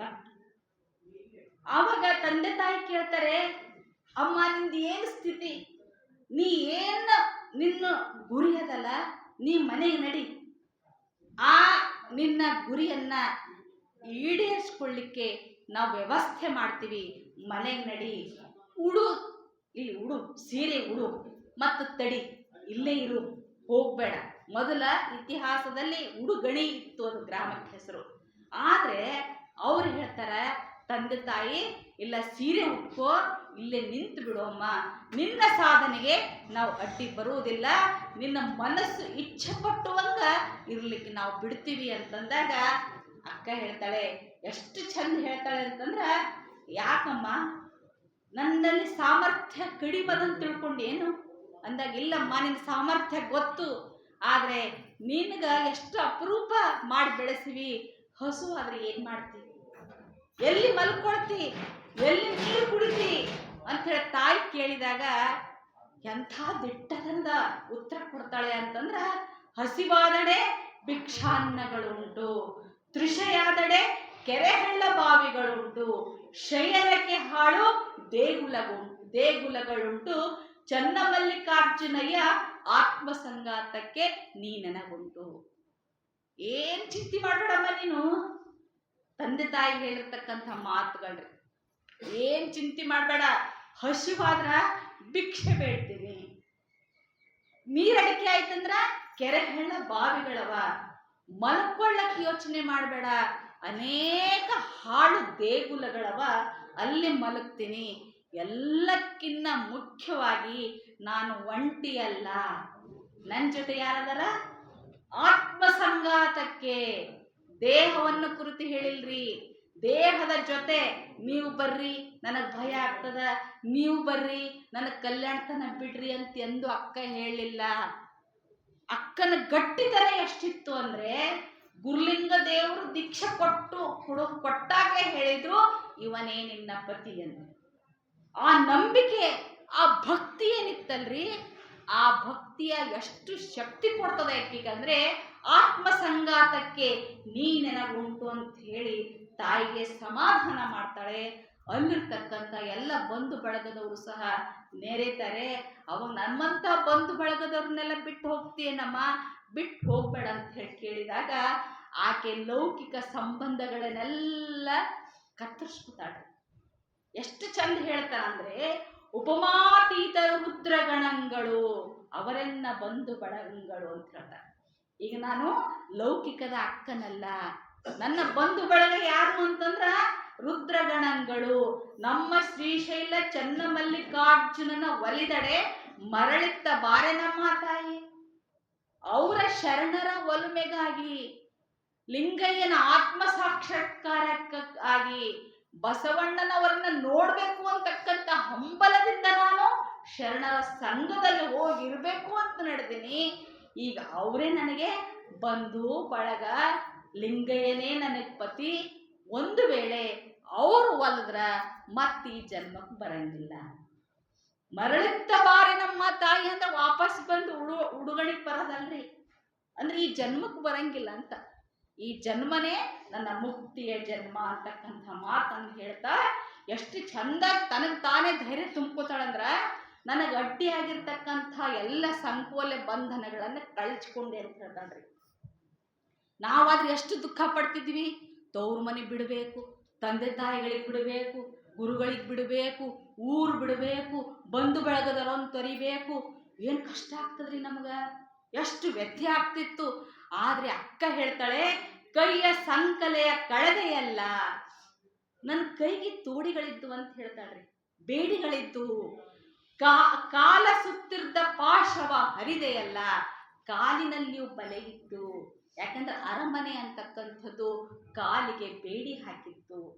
ಕೈಯ ಸಂಕಲೆ ಅಂದ್ರ ಈ ರಕ್ತ ಸಂಬಂಧ, ಮೋಹ ಅಂತಕ್ಕಂಥ ಸಂಬಂಧ ಸಂಕೋಲೆ ಏನಿತ್ತಲ್ಲ, ಅವೆಲ್ಲ ಬಂಧನ ಸುತ್ತಿ ಮುತ್ತಿರ್ದ ಬಲೆಯ ಕುಣಿಕೆಯಿಂದ ಹೊರಬಡಿಸಿದೆಯಲ್ಲ ಚನ್ನಮಲ್ಲಿಕಾರ್ಜುನ. ಎಂಥ ದಯೆಯಪ್ಪ ನಿಂದು, ಏನು ಕರುಣಾಮಯಿ ನೀನು. ನನಗೇನು ಅಡ್ಡಿ ಆಗ್ತಾ ಇದ್ದುವಲ್ಲ, ಈ ರಕ್ತ ಸಂಬಂಧ ಇರ್ಬೋದು, ಅರಮನೆಯ ಬಂಧನ ಇರಬಹುದು, ಇವೆಲ್ಲ ತೊಡೆದು ಬಿಟ್ಟಿಯಲ್ಲ. ನೀ ಕೇಳಿಗ ನೀ ಕೊಟ್ಟ ಅವಧಿ ತುಂಬುವ ಮುನ್ನ ಮುಟ್ಟುವೆ ನಿನ್ನ. ಎಂತ ಮಾತು ನೋಡ್ರಿ ಇದು. ಹಿಂಗ ಅನ್ಕೋತೀವೇನ್ರಿ ನಾವು? ಎಂದೆಂದೂ ಅನ್ಕೊಳ್ಳಿಕ್ ಸಾಧ್ಯನೇ ಇಲ್ಲ. ನನಗೆ ಬೇಡಿಯಾಗಿರ್ತಕ್ಕಂಥ ಸಂಬಂಧಗಳನ್ನ ತೊಡೆದು, ಇದಕ್ಕ ಸಕಾರಾತ್ಮಕ ಚಿಂತನೆಗಳು ಅಂತೀವಿ ನಾವು. ಈ ವ್ಯಕ್ತಿತ್ವ ವಿಕಸನದವ್ರಿಗೆ ಕೇಳ್ರಿ, ಏನು ಜೀವನದಲ್ಲಿ ಬರ್ತದಲ್ಲ ಅದು ನಕಾರಾತ್ಮಕವಾದರೂ ಅದು ಪಾಸಿಟಿವ್ ಆಗಿ ವಿಚಾರ ಮಾಡಿದ್ರೆ ಸಕಾರಾತ್ಮಕವಾಗಿ ತಗೊಳ್ಬೇಕು ಅಂತ ಹೇಳ್ತಾರೆ. ಯಾಕಂದ್ರೆ ಇವೆಲ್ಲ ಕಳಚಿದಿ ಅಂತಂದ್ರೆ ಒಳ್ಳೇದಕ್ಕೆ. ನನಗೆ ಬಂಧನ ಆಗಿದ್ದು, ನನಗೆ ಹೆಜ್ಜೆ ಇಡ್ಲಿಕ್ಕೆ ತ್ರಾಸ ಮಾಡ್ತಾ ಇದ್ದು, ಆದ್ರೆ ಕಳಚಿ ಬಿಟ್ಟಿಯಲ್ಲ, ಅದಕ್ಕೆ ನನ್ನ ಸ್ಪೀಡಿಗೆ ಭಾಳ ತೀವ್ರ ಆಗ್ಯದ. ಏನಿಲ್ಲ ಈಗ ಬರುವುದೇ, ಅದಕ್ಕೆ ಎಷ್ಟು ಜಲ್ದಿ ಮುಟ್ಟುತ್ತೀನಿ ನಿನಗೆ ಅಂತಕ್ಕಂಥ ಮಾತನ್ನ ಅಕ್ಕ ಹೇಳಿ ಎಲ್ಲರಿಗೂ ಶರಣಾರ್ಥಿಯನ್ನು ಅರ್ಪಿಸಿ ಉಡುತಣಿಯಿಂದ ನಿರ್ಗಮನ ಆಗ್ತಾಳೆ. ನಿರ್ಗಮನ ಆಗಿರ್ತಕ್ಕಂಥ ಆ ದಿನಗಳು ಅಕ್ಕನ ಜೀವನದಲ್ಲಿ ಎಂಥ ಕಷ್ಟಗಳಿದ್ದು ಅಂತಂದ್ರೆ, ಆಕೆ ಎಂದು ಮನೆ ಹೊರಗೆ ಬಂದಿದ್ದಕ್ಕೆ ಅಲ್ರಿ, ಯಾವ ಕಷ್ಟ ಗೊತ್ತಿಲ್ಲ. ಹಸಿವು ಆಗುದ್ರೊಳಗೆ ತಾಯಿ ಕೈತುತ್ತನ್ನ ತಿನ್ನಿಸಿ ಬೆಳೆಸಿರ್ತಕ್ಕಂಥ ಅಪರೂಪದ ಮಗಳ್ರಿ ಆಕಿ. ಬೆಳದಿಂಗಳು, ಸೌಂದರ್ಯದ ಕಣಿ. ಆಕಿ ಎಲ್ಲಿ ನಡೆದ್ರೆ ಕಾಲು ನೋಯಿಸ್ತವೋ ಅಂತಕ್ಕಂಥ ಕಳಕಳಿ ತಂದೆ ತಾಯಿ ಇದ್ದಾಗಲೂ ಸಹ ಎಲ್ಲ ಕಷ್ಟಗಳನ್ನ ತಾನೇ ಆಹ್ವಾನ ಮಾಡಿಕೊಳ್ತಾಳೆ. ಆದರೆ ಉಡುತಡಿಯಿಂದ ನಿರ್ಗಮನವಾದ ನಂತರ ಕಲ್ಯಾಣದತ್ತ ಹೆಜ್ಜೆ ಹಾಕ್ತಾಳೆ. ಹೆಜ್ಜೆ ಹಾಕಿದಾಗ ಆ ದೇಹವನ್ನು ನೋಡಿ ಮತ್ತು ಬೇರೆ ಕೌಶಿಕ ಅಷ್ಟೇ ಅಲ್ರಿ, ಇನ್ನೂ ಕಾಮುಕ ಸಮಾಜ, ಕಾಮುಕದ ದೃಷ್ಟಿಯ ಪುರುಷರು ಇದ್ರು, ಅವಾಗಲೂ ಇದ್ರು, ಈಗಲೂ ಇದ್ದಾರೆ. ಅವರು ಎಷ್ಟು ಕಾಮುಕತನದಿಂದ ಆಕೆ ದೇಹವನ್ನು ನೋಡ್ತಿದ್ರು ಅಂದ್ರೆ ಆಕೆಗೆ ಬಹಳ ನೋವಾಗ್ತಿತ್ತು. ಆಕೆ ಹೇಳ್ತಾಳೆ ಅವರಿಗೆ, ಬಟ್ಟಿಹ ಮೊಲೆಯ ಭರವ ಜೌವನದ ಬಲುವ ಕಂಡು ಬಂದಿರಣ್ಣ. ಯಾರೋ ಕಾಮುಕದ ಒಂದು ದೃಷ್ಟಿಯಿಂದ ನೋಡಿರ್ತಕ್ಕಂಥ ಗಂಡು ಮಕ್ಕಳಿಗೆ ಹೇಳ್ತಾರ, ಅಲ್ಲ ನನ್ನ ಈ ಎದೆಯನ್ನ ನೋಡಿ, ನನ್ನ ಯೌವನವನ್ನು ನೋಡಿ ನೀವು ಹೊಂಟಿರೇನು ಅಣ್ಣ? ನಾನು ಹೆಂಗೂಸಲ್ಲ, ನಾ ಸಣ್ಣ ಕೂಸಲ್ಲ, ನನ್ನ ಮದುವೆ ಆಗ್ಬಿಟ್ಟದಿ. ಚನ್ನಮಲ್ಲಿಕಾರ್ಜುನನ ಜೊತೆಗೆ ನನ್ನ ಮದುವೆ ಆಗ್ಯದ. ಮುಂದೆ ಒಂದು ವಾಕ್ಯ ಹೇಳ್ತಾಡ್ರಿ, ಅದು ಎಷ್ಟು ನೋವಿನ ಶಬ್ದ ಅಂದ್ರೆ, ಅಣ್ಣ ನಾನು ಸೂಳೆ ಅಲ್ಲ. ಇಂಥ ಒಂದು ಕೆಟ್ಟ ದೃಷ್ಟಿಯಿಂದ ನೋಡಿರ್ತಕ್ಕಂಥ ಪುರುಷ ಸಮಾಜಕ್ಕೆ ನನ್ನ ದೇಹವನ್ನು ನೋಡ್ತಕ್ಕಂಥ ಕಾಮುಕತನ ನಿಮಗೆ ಬೇಡ. ನಾನು ಸೂಳೆಯಲ್ಲ, ನಾನು ಪತಿವ್ರತೆ, ನಾನು ಚನ್ನಮಲ್ಲಿಕಾರ್ಜುನನ ಮೀಸಲು ಸತಿ. ನೀವು ನನ್ನ ಮೇಲೆ ಒಂದು ವೇಳೆ ಕೆಟ್ಟ ದೃಷ್ಟಿ ಹಾಕಿದ್ರೆ ನೀವು ಸುಟ್ಟು ಹೋಗ್ತೀರಾ ಅಂತಕ್ಕಂಥ ಮಾತುಗಳನ್ನು ಹೇಳ್ತಾ, ನನಗೆ ಯಾರು ನೀವು ಏನು ಮಾಡಿದ್ರು ನಿಮಗೆ ಏನು ಸಂಬಂಧ ಇಲ್ಲ ಅಂತ ಹೇಳಿ ಎಂಥ ಕಷ್ಟಗಳನ್ನು ಆಹ್ವಾನ ಮಾಡಿಕೊಳ್ತಾಳೆ. ಉರಿ ಒಡ್ಡಿದರೆ ಶೀತಳವೆನಗೆ, ಗಿರಿ ಮೇಲೆ ಬಿದ್ದಡೆ ಪುಷ್ಪವೆನಗೆ, ಸಮುದ್ರ ಮೇಲು ವಾಯ್ದರೆ ಕಾಲುವೆಯನೆಗೆ, ಚನ್ನಮಲ್ಲಿಕಾರ್ಜುನ ನಿಮ್ಮಾಣೆ ಎಂಬುದು ತಲೆಯತ್ತ ಭಾರದವನಿಗೆ. ಅಲ್ಲಪ್ಪ, ಇಷ್ಟೆಲ್ಲ ಕಷ್ಟಗಳನ್ನ ಮೆಟ್ಟಿ ನಾನು ಬರ್ತಾ ಇದ್ದೀನಿ. ಉರಿ ಅಂತಂದ್ರ ಈ ಉರಿ ಬಿಸಿಲು ಬಹಳ ತಣ್ಣಗಾಯ್ತಂತೆ ಆಕಿ. ಆಮೇಲೆ ಗಿರಿ ಮೇಲ್ ಬಿದ್ರ ಪುಷ್ಪನೇ ಮ್ಯಾಲ್ ಬಿದ್ದಂಗ ಆಯ್ತು. ಇವೆಲ್ಲ ಕಷ್ಟಗಳನ್ನ ನಾನು ಎದುರಿಸ್ತಾ ಇದ್ದೀನಿ. ಆದ್ರೆ ನೀನು ನನಗೆ ಒಲಿಯೋದಿಲ್ಲ ಅನ್ನೋದೇ ನನಗೆ ಭಾರ ಅಂತ ಹೇಳ್ತಾರೆ. ಇನ್ನು ನೀನು ಒಲಿತಾ ಇಲ್ಲಲ್ಲ, ಅದು ನನಗೆ ನೋವದ, ಅದು ನನಗೆ ಕಷ್ಟ ಅದ ಅಂತಕ್ಕಂಥ ಆತ್ಮೀಯ ಮಾತುಗಳನ್ನ ಚನ್ನಮಲ್ಲಿಕಾರ್ಜುನನಿಗೆ ಹೇಳ್ತಾ ಹೇಳ್ತಾ, ಇನ್ನು ನನ್ನ ಬಲ್ ಪರಿಪಕ್ವತೆ ಬೇಕು ನನಗಂತಂದ್ರೆ, ನಿನಗೆ ಬೇಕಂತ ನೀನು ಬಯಸಿದ್ದೆ ಆದ್ರೆ ಇನ್ನ ಕಷ್ಟಗಳನ್ನು ಕೊಡು, ನಾನು ಹೆದರುವುದಿಲ್ಲ. ನೋಡ್ರಿ, ಅಕ್ಕನ ಜೀವನ ನಮ್ಗೆ ಎಷ್ಟು ಸ್ಫೂರ್ತಿ ಆಗ್ತದೆ. ಏನ್ ಹೇಳ್ತಾಳೆ? ಮನೆ ಮನೆ ತಪ್ಪದೆ ಕೈವಟ್ಟಿ ಬೇಡುವಂತೆ ಮಾಡಯ್ಯ, ಬೇಡಿದಡೆ ಇಕ್ಕದಂತೆ ಮಾಡಯ್ಯ, ಇಕ್ಕಿದಡೆ ನೆಲಕ್ಕೆ ಬೀಳುವಂತೆ ಮಾಡಯ್ಯ, ನೆಲಕ್ಕೆ ಬಿದ್ದಡೆ ನಾನೆತ್ತಿ ಕೊಂಬುದಕ್ಕೆ ಮುನ್ನವೇ ಸುನೀನೆತ್ತಿ ಕೊಂಬಂತೆ ಮಾಡ ಚನ್ನಮಲ್ಲಿಕಾರ್ಜುನ. ಅಲ್ಲ, ನಿನಗಿಷ್ಟು ಕಷ್ಟ ಕೊಟ್ಟರು ತೃಪ್ತಿ ಆಗಿಲ್ಲ, ನಿನಗಿನ್ನ ನನ್ನ ಬಳಿ ಪರಿಪಕ್ವತೆ ಕಾಣಿಸ್ತಾ ಇಲ್ಲ ಅಂತಂದ್ರ ಮನೆ ಮನೆ ತಪ್ಪದಂತೆ ಕೈವಟ್ಟಿ ಬೇಡುವಂತೆ ಮಾಡು ಅಂತ ಹೇಳ್ದ. ಬೇಡ್ರ ಇಕ್ಕದಂತೆ ಮಾಡು, ಅವ್ರು ನೀಡಂಗ್ ಮಾಡು. ಮತ್ ಒಂದ್ ವೇಳೆ ನೀಡಿದ್ರು ಸಹಿತ ಅದಕ್ಕೆ ನೆಲಕ್ಕೆ ಬೀಳುವಂಗ ಮಾಡು. ನೆಲಕ್ಕೆ ಬಿದ್ದಿದೆ ಆದ್ರೆ ನಾನ್ ತಗೊಂಡು ಪ್ರಸಾದ ಮಾಡ್ಬೇಕು ಅನ್ನೋದ್ರೊಳಗೆ ನಾಯಿ ಬಂದು ಎತ್ಕೊಂಡು ಹೋಗುವಂಗ ಮಾಡು. ಈ ತಾಕತ್ ಯಾರಿಗದರಿ? ಸಾಧ್ಯನೇ ಇಲ್ಲ. ಇದು ಅಕ್ಕ ಆ ಪರಮಾತ್ಮನಿಗೆ ಹಾಕಿರ್ತಕ್ಕಂಥ ಸವಾಲುಗಳು. ಇವತ್ತು ನಮ್ಮ ಸ್ಥಿತಿ ಹೆಂಗದಂತಂದ್ರ ಸ್ವಲ್ಪ ಇಲ್ಲಿ ಪ್ರಾರ್ಥನೆಗೆ ಬರುವಾಗ್ಲೇ ಏನಾರ ಆಯ್ತು ಅಂದ್ರ ಏನಂತೀವಿ ನಾವು? ಏನ್ರಿ ದೇವ್ರು ನಮ್ಮಂತವ್ರಿಗೆ ಕಾಡಿಸ್ತಾನಲ್ಲ, ಅವನಿಗೆ ಕರುಣೆ ಅನ್ನೋದಿಲ್ರಿ, ಅವನಿಗೆ ಯಾಕೆ ಹಂಗ ಕಾಡಿಸ್ಬೇಕು ಅನ್ನಿಸ್ತದ ಗೊತ್ತಿಲ್ಲ. ಆದ್ರ ಇಲ್ಲಿ ಶರಣರು ಹೇಳ್ತಾರೆ, ಯಾರು ಸ್ಕೂಲಿಗೆ ಹೋಗ್ತಾರೆ ಅವರಿಗೆ ಪರೀಕ್ಷೆಗಳಿರ್ತಾವ. ದನ ಕಾಯೋರಿಗೆ ಯಾರ ಪರೀಕ್ಷೆ ಬರಿ ಅಂತಾರೇನ್ರಿ? ಇಲ್ಲ. ಇಲ್ಲಿ ಶರಣರ ವಿಚಾರಕ್ಕೂ ನಮ್ಮ ವಿಚಾರಕ್ಕೂ ಎಷ್ಟು ಜಗಜಾಂತರ ವ್ಯತ್ಯಾಸದ ಅಂದ್ರ, ಯಾರು ಭಕ್ತರದಾರ, ಯಾರ ಬಳಿ ನಿಷ್ಠೆ ಅದ, ಯಾರು ಸಚ್ಚಾರಿತ್ರರದಾರ ಅವರಿಗೆ ಕಷ್ಟಗಳದಾವ. ಸುಮ್ಮನೆಯವರಿಗೆ ಕಷ್ಟ ಇಲ್ಲ. ಅದಕ್ಕೆ ಇಂಥ ಮಾತುಗಳನ್ನ ನಾವು ನೆನಪು ಮಾಡ್ಕೊಳ್ಬೇಕ್ರಿ. ಪರೀಕ್ಷೆ ಏನಾರ ಕಷ್ಟ ಬಂತು ಅಂದ್ರ ನಾವು ಫಸ್ಟ್ ಮಾಡೋದು ಲಿಂಗ ಪೂಜೆ ಬಿಡೋದ್ರಿ. ಮಾಡ್ತೀವಲ್ರಿ ನಾವು? ಏನಾರ ಆಯ್ತಂದ್ರ ಲಿಂಗ ಪೂಜೆ ಮಾಡ್ತಿದ್ರಿ, ವಚನಗಳು ಹೇಳ್ತಿದ್ದ, ಎಲ್ಲ ಮಾಡ್ತಿದ್ದ. ಆದ್ರೂ ಏನ್ ಫರಕ್ ಇಲ್ರಿ. ಮತ್ತ ಏನ್ ಬರ್ಬೇಕು ಅವೆಲ್ಲ ಕಷ್ಟಗಳು ಬಂದುರಿ. ಏನೇನಾಗ್ಬೇಕು ಅವೆಲ್ಲ ಆಗ್ತಾ ಇವೆ. ಇದರಲ್ಲಿ ಶಕ್ತಿ ಇಲ್ಲ ಅಂತೀವಿ, ಎದ್ರಾಗ ಲಿಂಗದಲ್ಲೇ ಶಕ್ತಿ ಇಲ್ಲ ಅಂತೀವಿ. ಆದ್ರೆ ನಮ್ಮೊಳಗೆಷ್ಟು ನಿಷ್ಠೆ ಅದ, ನಮ್ಮೊಳಗೆಷ್ಟು ಭಕ್ತಿ ಅದ, ಅದು ನಮ್ಗೆ ಪರೀಕ್ಷೆ ಮಾಡ್ಕೊಳ್ಳಿಕ್ ಸಾಧ್ಯ ಆಗಲ್ರಿ. ನಾವು ಬ್ಲೇಮ್ ಮಾಡ್ತೀವಿ ಯಾರಿಗೆ? ಆ ಲಿಂಗಯ್ಯನಿಗೆ ಬ್ಲೇಮ್ ಮಾಡ್ತೀವಿ, ಆ ದೇವನಿಗೆ ಬೈತೀವಿ. ಅವ ಕಣ್ಣು ಮುಚ್ಕೊಂಡು ಕುಂತಾನ ಅಂತೀವಿ. ಕಣ್ಣು ಮುಚ್ಕೊಂಡು ಕುಂತಾನ್ರಿ, ಇಟ್ ಕಷ್ಟ ಕೊಡ್ಬೇಕೇನ್ರಿ? ಅದಕ್ಕೆ ಅಕ್ಕ ಹೇಳ್ತಾಳ, ಎಲವದ ಮರನ ಕಲ್ಲಲ್ಲಿ ಇಡುವರು ಒಬ್ಬರೂ ಕಾಣೆ. ಫಲವಾದ ಮರಕ್ಕೆ ಯಾರ ಕಲ್ಲಿಡ್ತಾರೆ? ಒಂದು ಮರಕ್ಕ ಫಲ ಆಗ್ಯದಂದ್ರ ಅದಕ್ಕೆ ಕಲ್ಲಿನಿಂದ ಹೊಡಿತಾರೆ ವಿನಃ ಪಂಚ ಗಿಡಕ್ಕೆ ಯಾರು ಕಲ್ಲಿಂದ ಹೊಡೆಯೋದಿಲ್ಲ. ಇದು ನಾವು ಅರ್ಥ ಮಾಡ್ಕೋಬೇಕು. ನಮ್ಮ ಕಷ್ಟಗಳು ಬಂದಾಗ ಅಂತಕ್ಕಂಥ ಮಾತುಗಳನ್ನು ಹೇಳ್ತಾ ಆಕೆ ಬಹಳ ನಿಶ್ಚಿಂತೆ ಇದ್ದಳು. ಏನು ಬಂದ್ರು ಆಕೆ ಹಂಗೆ ಎದುರಿಸ್ತಿದ್ದಳು ಅಂತಂದ್ರ ಕೋಪವ ತಾಳದೆ ಸಮಾಧಾನಿಯಾಗಿರಬೇಕು. ಇದು ಅಕ್ಕನ ಸಂದೇಶ ರೀ. ಬೆಟ್ಟದ ಮೇಲೊಂದು ಮನೆಯ ಮಾಡಿ ಮೃಗಗಳಿಗಂಚಿದಳೆಂತಯ್ಯ, ಸಂತೆಳೆಗೊಂದು ಮನೆಯ ಮಾಡಿ ಶಬ್ದಕ್ಕೆ ನಾಚಿದಳೆಂತಯ್ಯ. ಲೋಕದೊಳಗೆ ಹುಟ್ಟಿದ ಬಳಿಕ ಸ್ತುತಿ ಬರ್ತಾವ, ನಿಂದೆ ಬರ್ತಾವ, ಕಷ್ಟ ಬರ್ತಾವ, ಸೋಲು ಬರ್ತದ, ಸಮಸ್ಯೆಗಳು ಬರ್ತಾವ, ಸಾವು ಬರ್ತಾವ. ನಮ್ಮ ಪ್ರೀತಿಯ ಪಾತ್ರರು ನಮಗ್ ಅಗಲಿ ಹೋಗ್ತಾರ. ಅಂಥ ಸಂದರ್ಭದಲ್ಲಿಯೂ ಸಹ ಅಕ್ಕ ಏನ್ ಸಂದೇಶ ಕೊಡ್ತಾರೆ ಅಂತಂದ್ರ, ಕೋಪವ ತಾಳದೆ ಸಮಾಧಾನದಿಂದ ಎದುರಿಸ್ಬೇಕು. ನಮಗ್ ಅರಿವಿರ್ಬೇಕು. ನಾವೆಲ್ಲಿ ಮನೆ ಮಾಡೀವಿ? ಎಲ್ಲಿ ಮನೆ ಮಾಡೀವಿ? ನಾವು ಬೆಟ್ಟದ ಮೇಲೆ ಮಾಡೀವಿ. ಬೆಟ್ಟದ ಮೇಲೆ ಮನೆ ಮಾಡಿ ಮೃಗಗಳು ಇರ್ತಾವ್ರಿ. ಮೃಗಗಳು ಬೇಡ ಅಂದ್ರೆ ಸಾಧ್ಯ ಅದೇನದು? ಸಂತೆಗೆ ಮನೆ ಮಾಡಿವಿ. ಏನ್ರಿ ಸಂತಿ ನೆರೀತದ, ಏನ್ ಮಾತಾಡ್ತಾರ್ರಿ, ಏನ್ ಗದ್ದಿ ಇರ್ತದ್ರಿ ಅಂದ್ರ ನಮ್ಮ ಮನೆ ಎಲ್ಲದ? ಸಂತೆಗೆ ಅದ.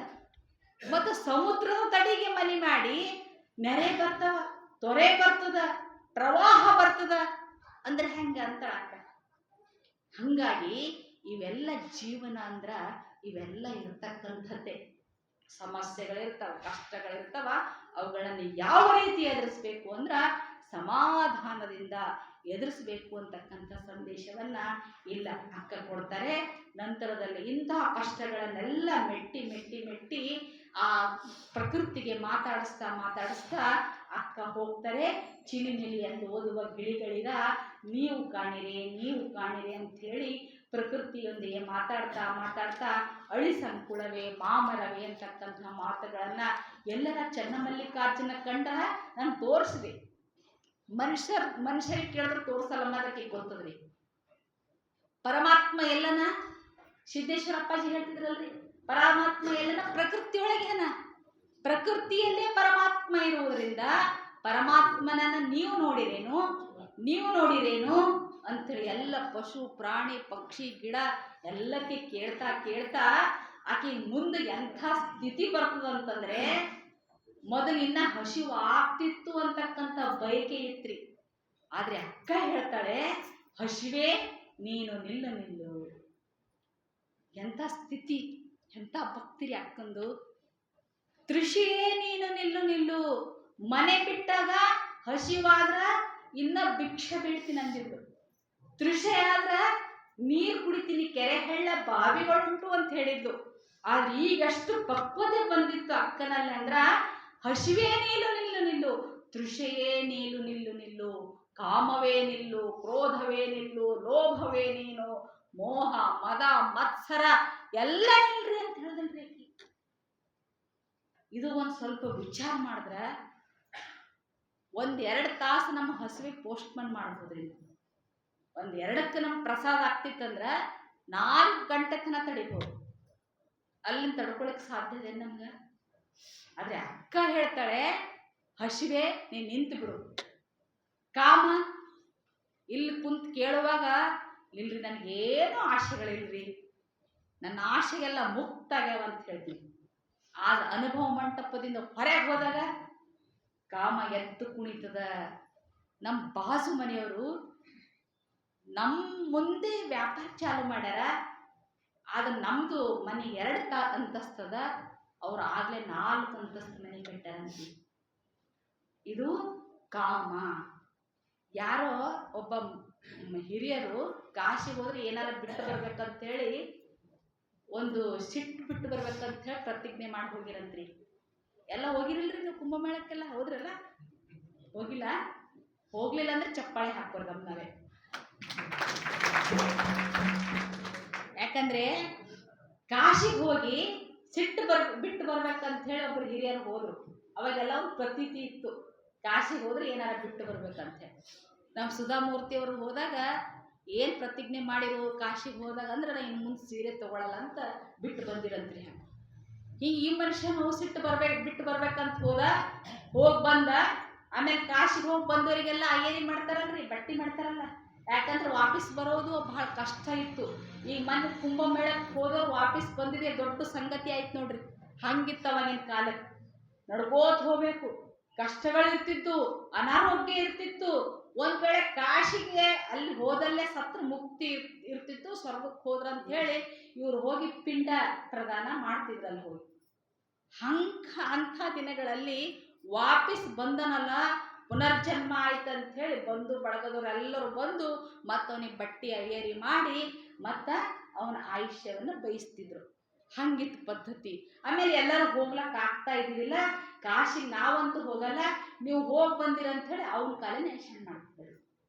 ಇದು ಕಾಶಿಯ ದರ್ಶನ, ಹಿರಿಯರ ಒಂದು ಕಲ್ಪನೆಯಲ್ಲಿ. ಹಂಗ ಇವನು ಹೋಗಿ ಬಂದಿದ್ದ. ಎಲ್ಲರೂ ಬಂದ್ರು, ಹೋಳಿಗೆ ಊಟ ಆಗಿತ್ತು ಮನ್ಯಾಗ. ಎಲ್ಲರೂ ಬಂದ್ರು, ಎಲ್ಲರೂ ಕೇಳಿದ್ರು, ಯಪ್ಪ ಏನ್ ಬಿಟ್ಟು ಬಂದಿ? ಅಪ್ಪಾಜಿ ನೀವು ಏನ್ ಬಿಟ್ಟು ಬಂದ್ರಿ ಕಾಶಿಗೆ ಹೋಗಿ? ಏನಿಲ್ಲವಾ, ಸ್ವಲ್ಪ ಸಿಟ್ಟು ಬಿಟ್ಟು ಬಂದೀನಿ. 1 ಸರಿ 2 ಸರಿ 10 ಸರಿ ಕೇಳಿದ್ರಿ. ಎಲ್ಲರೂ ಸಮಾಧಾನದಿಂದ ಹೇಳ್ದ, ಏನಿಲ್ಲಪ್ಪ ಸಿಟ್ಟು ಬಿಟ್ಟು ಬಂದಿನ. ಇನ್ನು ಕೇಳಿ ಬೇಸರ ಆಗತ್ರಿ. ಏನ್ ಬಿಟ್ಟು ಬಂದಿನಿ ಅಂದ್ರೆ ಸಿಟ್ಟು ಬಿಟ್ಟು ಬಂದಿನ ಅಂತ ಗೊತ್ತಾಗಲ್ಲ ನಿಮ್ಗ. ಅಂದ್ರೆ ಸಿಟ್ಟಿನಿಂದನೇ ಸಿಟ್ಟು ಬಿಟ್ಟು ಬಂದಿನ ಅಂತ ಹೇಳದ್ರಿ. ಹಂಗಿಲ್ಲಿ ಅಕ್ಕ ಹೇಳ್ತಾಳೆ, ಎಲ್ಲವನ್ನು ಬಿಟ್ಟೆ. ಯಾಕಂದ್ರೆ ನಾನು ಸ್ಪೀಡ್ ಜೋರಾಗ್ಬೇಕಾಗ್ಯದ. ಈಗ ನಾನು ಚನ್ನಮಲ್ಲಿಕಾರ್ಜುನನಿಗೆ ಅವಸರದ ಓಲೆಯನ್ನು ಒಯ್ಬೇಕಾಗ್ಯದ. ಈ ಹಸಿವು ತೃಷೆಯಲ್ಲಿ ಇಡೀ ಜೀವನ ಹೋಗ್ತದ. ಹೋಗಿದ್ರಿ ಯಯಾತಿರಾಜನ ಕತಿ ಕೇಳಿದಲ್ಲ. ನಮ್ಮ ಕತಿ ಏನಲ್ಲ, ಹುಟ್ಟಿದ್ರದ್ದು ಸಾಯತನ ಏನ್ ಮಾಡಿವಂದ್ರ, ಹುಟ್ಟದೇವಿ, ಉಂಡೇವಿ, ಹುಟ್ಟೇವಿ, ಇಟ್ಟೇವಿ, ಸತ್ತೇವಿ. ಇಷ್ಟ್ರ ಬಿಟ್ಟು ಏನಾರ ಮಾಡಿವೇನ್ ಹೇಳಿ? ನಾವು ಶುರು ಏನ್ ಮಾಡಿವಿ? ಸಾಯತನ ಅದೇ ಮಾಡ್ಲತ್ತೇವಿ. ಉಂಡೇವಿ, ಹುಟ್ಟೇವಿ, ಇಟ್ಟೇವಿ. ಇಲ್ರಿ ಇವತ್ತು ನಾ ಅದು ಮಾಡಿಲ್ರಿ, ಇದು ಹೊಸಾದ್ ಮಾಡಿನಂತ ಯಾರು ಹೇಳ್ಬೇಕ. ದಿನ ಹಸಿವಾಗ್ತವ, ದಿನ ನಿದ್ರೆ ಬರ್ತದ, ದಿನ ಗಳಿಸ್ತೀವಿ, ಖರ್ಚು ಮಾಡ್ತೀವಿ. ಒಂದಿನ ಮಾಡಿದ್ದು ಇಡೀ ಜೀವನ ರುಟೀನ್ ಆಗ್ತದ್ರಿ, ರುಟೀನ್ ಆಗ್ತದೆ. 100 ವರ್ಷರ ಇರ್ರಿ, 150 ವರ್ಷರ ಇರ್ರಿ, ಇದಕ್ಕೆ ಬಿಟ್ರೆ ಏನು ಮಾಡಂಗಿಲ್ಲ. ಅದಕ್ಕೆ ಅಕ್ಕ ಹೇಳಿರ್ತಕ್ಕಂಥ ಮಾತು, ಇಡೀ ಜೀವನ ನನಗಿದು ಮಾಡೋದಿಲ್ಲ. ಯಾಕಂದ್ರೆ ಅಕ್ಕನ ಗುರಿ ಏನದ, ಅವಸರದ ಓಲಿ ಒಯ್ಬೇಕಾಗ್ಯದ ಅಕ್ಕನಿಗೆ. ಅದಕ್ಕೆ ಚನ್ನಮಲ್ಲಿಕಾರ್ಜುನ ನಾನು ಬರ್ತಾ ಇದ್ದೀನಿ ಅಂತಕ್ಕಂಥ ಮಾತನ್ನ ಹೇಳ್ತಾ ಇದ್ದಾಳೆ ಅಕ್ಕ. ಅದಕ್ಕೆ ಇನ್ನೇನು ಕಲ್ಯಾಣಕ್ಕೆ ಸಮೀಪ ಆಗ್ಯಾಡ್ರಿ ಅಕ್ಕ. ಎಷ್ಟು ಸಮಯ ಆದ್ರಿ ಅಣ್ಣ? ಸಮಯ ಎಷ್ಟು? 9:15. ಕಲ್ಯಾಣ ಕಾಣಿಸ್ತಾ ಇದೆ ಅಕ್ಕನಿಗೆ. ಎಷ್ಟೊಂದು ಕಲ್ಯಾಣ ನೋಡ್ಬೇಕಂತ ಆಕಿನ ಹಂಬಲ ಇತ್ತು ಅಂತಂದ್ರೆ, ಕಲ್ಯಾಣದ ಕಲ್ಪನೆ ಗುರುಲಿಂಗ ದೇವರು ಕೊಟ್ಟಿದ್ರ ಆಕೆ. ಕಲ್ಯಾಣ ಅಂದ್ರ ಅದೆಲ್ಲ ವಿಭೂತಿ ಮತ್ತೆ ಲಿಂಗ ಹಾಕೊಂಡಿರ್ತಕ್ಕಂಥ ಶರಣರು, ಅನುಭವ ಮಂಟಪ, ಮಹಾಮನೆ. ಕಲ್ಯಾಣ ಕೈಲಾಸ ಆಗ್ಯದವ್ವ. ಅಲ್ಲಿ 1,96,000 ಚರಜಂಗಮ ಏನ್ ಇರ್ತಿದ್ರು, ಅನುಭವ ಮಂಟಪದಲ್ಲಿ ಏನ್ ಚರ್ಚೆ ಆಗ್ತಿತ್ತು, ಅದು ವಿಶ್ವದ ಎಲ್ಲಾ ಮೂಲೆ ಮೂಲೆಗಳಿಗೂ ಮುಟ್ಟಿಸ್ತಕ್ಕಂಥ ವ್ಯವಸ್ಥೆ 12ನೇ ಶತಮಾನದಲ್ಲಿ ಇತ್ತು. ಇವತ್ತು ಅನುಭವ ಮಂಟಪದಲ್ಲಿ ಒಂದು ಹೊಸ ವಿಚಾರದ ಚಿಂತನೆ ಆಗ್ಯದಂದ್ರ, ಅದು 2 ದಿವಸ ಒಳಗ, 1 ದಿವಸ ಒಳಗ ಎಲ್ಲ ದೇಶದ ಮೂಲೆ ಒಳಗೆ ಮುಟ್ಟುತ್ತಿತ್ತು. ಅನುಭವ ಮಂಟಪದಲ್ಲಿ ಈ ಚಿಂತನೆ ಆಯ್ತು. ಇವತ್ತ ಈ ಹೊಸ ವಿಚಾರ ಶರಣರು ಕೊಟ್ರು ಅಂತಕ್ಕಂಥ ವ್ಯವಸ್ಥೆ ಹೆಂಗಿತ್ತು ಅಂದ್ರ, ಆ ಧರ್ಮ ಪ್ರಚಾರ ಮಾಡ್ಲಿಕ್ಕೆ 1,00,000 ಮೇಲೆ 96 ಜಂಗಮರು ಇದ್ರು, 96,000 ಜಂಗಮರು ಇದ್ರು ಅಂತೇಳಿ ನಾವು ಇತಿಹಾಸ ಕೇಳ್ತೀವಿ. ಹಂಗಿಲ್ಲಿ ಗುರುಲಿಂಗ ದೇವರು ಸಹ ಕಲ್ಯಾಣದಿಂದ ಬಂದೇ ಉಡುತಡಿಯಲ್ಲಿ ನೆಲೆಸಿದ್ರು ಅವರು.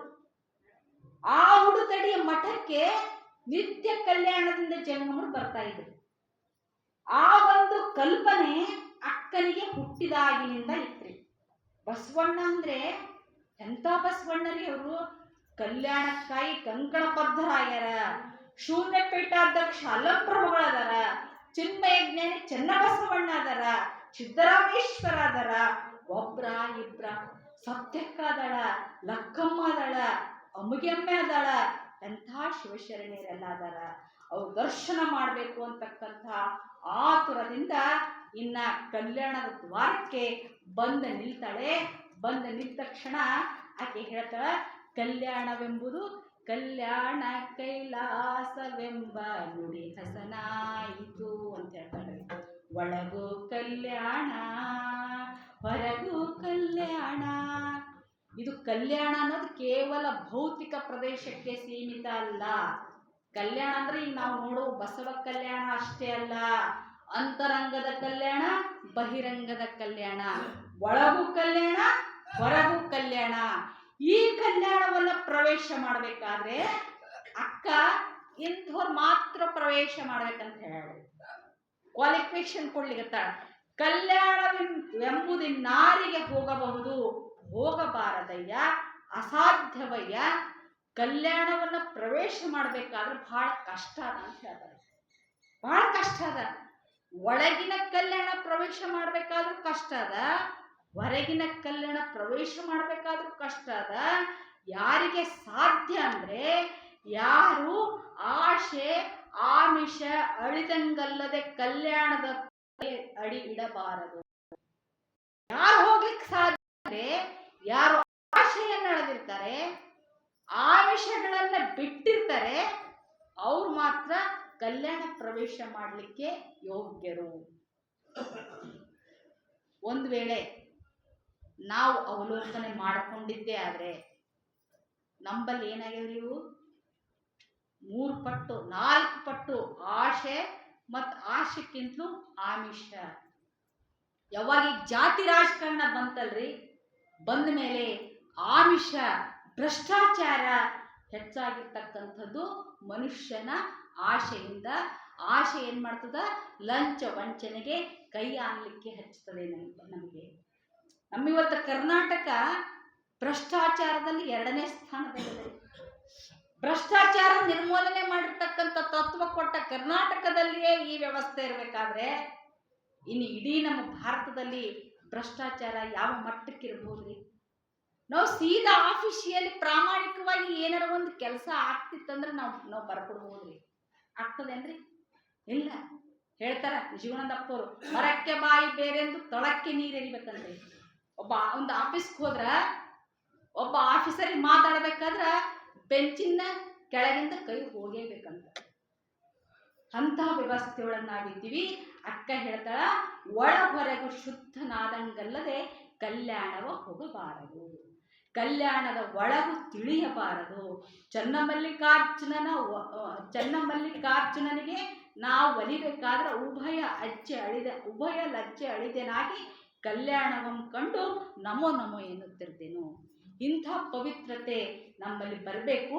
ಬಂದಾಗ ಮಾತ್ರ ನಾವು ಅಂತರಂಗದ ಕಲ್ಯಾಣವನ್ನು ಸಾಧಿಸಲಿಕ್ಕೂ ಸಾಧ್ಯ. ಮತ್ತು ಕಲ್ಯಾಣಕ್ಕೆ ಪ್ರವೇಶ ಮಾಡಬೇಕಾಗಿದೆ. ಕಲ್ಯಾಣದ ಮಹತ್ವದಲ್ಲಿ ನಿಂತಾಳೆ ಬಾಂಧವರ ಓಣಿ. ಅಲ್ಲಿ ಯಾರು ಫಸ್ಟ್ ಕಲ್ಯಾಣಕ್ಕೆ ಬರ್ತಾರೆ ಅವ್ರು 3 ದಿವಸ ಬಂಧವರ ಓಣಿಯಲ್ಲಿ ತಂಗಬೇಕು. ತಂಗಿ ಅವ್ರು ತಮ್ಮ ಕಾಯಕವನ್ನ ಖಚಿತ ಮಾಡ್ಕೊಳ್ಬೇಕು. ಯಾರನ್ನ ಬರ್ರಿ, ಅವ್ರು ರಾಜರು ಬರಲಿ, ಮಹಾರಾಜರು ಬರಲಿ, ಎಂತೆಂಥ ಮಿನಿಸ್ಟರ್ ಬಂದರೂ ಸಹಿತ ಅವ್ರು ಮೊದಲು ತಮ್ಮ ಕಾಯಕವನ್ನ ಹುಡ್ಕೊಳ್ಬೇಕು. ಅವ್ರ ಜೀವನದ ವ್ಯವಸ್ಥೆಯನ್ನ ಮಾಡ್ಕೊಳ್ಬೇಕು. ಒಂದು ಗುಡಿಸಲು ಹಾಕೋಬೇಕು. ಮಹಾದೇವ ಭೂಪಾಲ್ ಬಂದ್ರಲ್ರಿ, ಯಾವ ತಲೆ ಮೇಲೆ ರತ್ನ ಖಚಿತವಾಗಿರ್ತಕ್ಕಂಥ ಕಿರೀಟವನ್ನ ಹೊತ್ತು ಕಾಶ್ಮೀರದಂಥ ರಾಜ್ಯ ರೀ, ಸುಮ್ಮನ ರಾಜ್ಯ ಅಲ್ಲದು.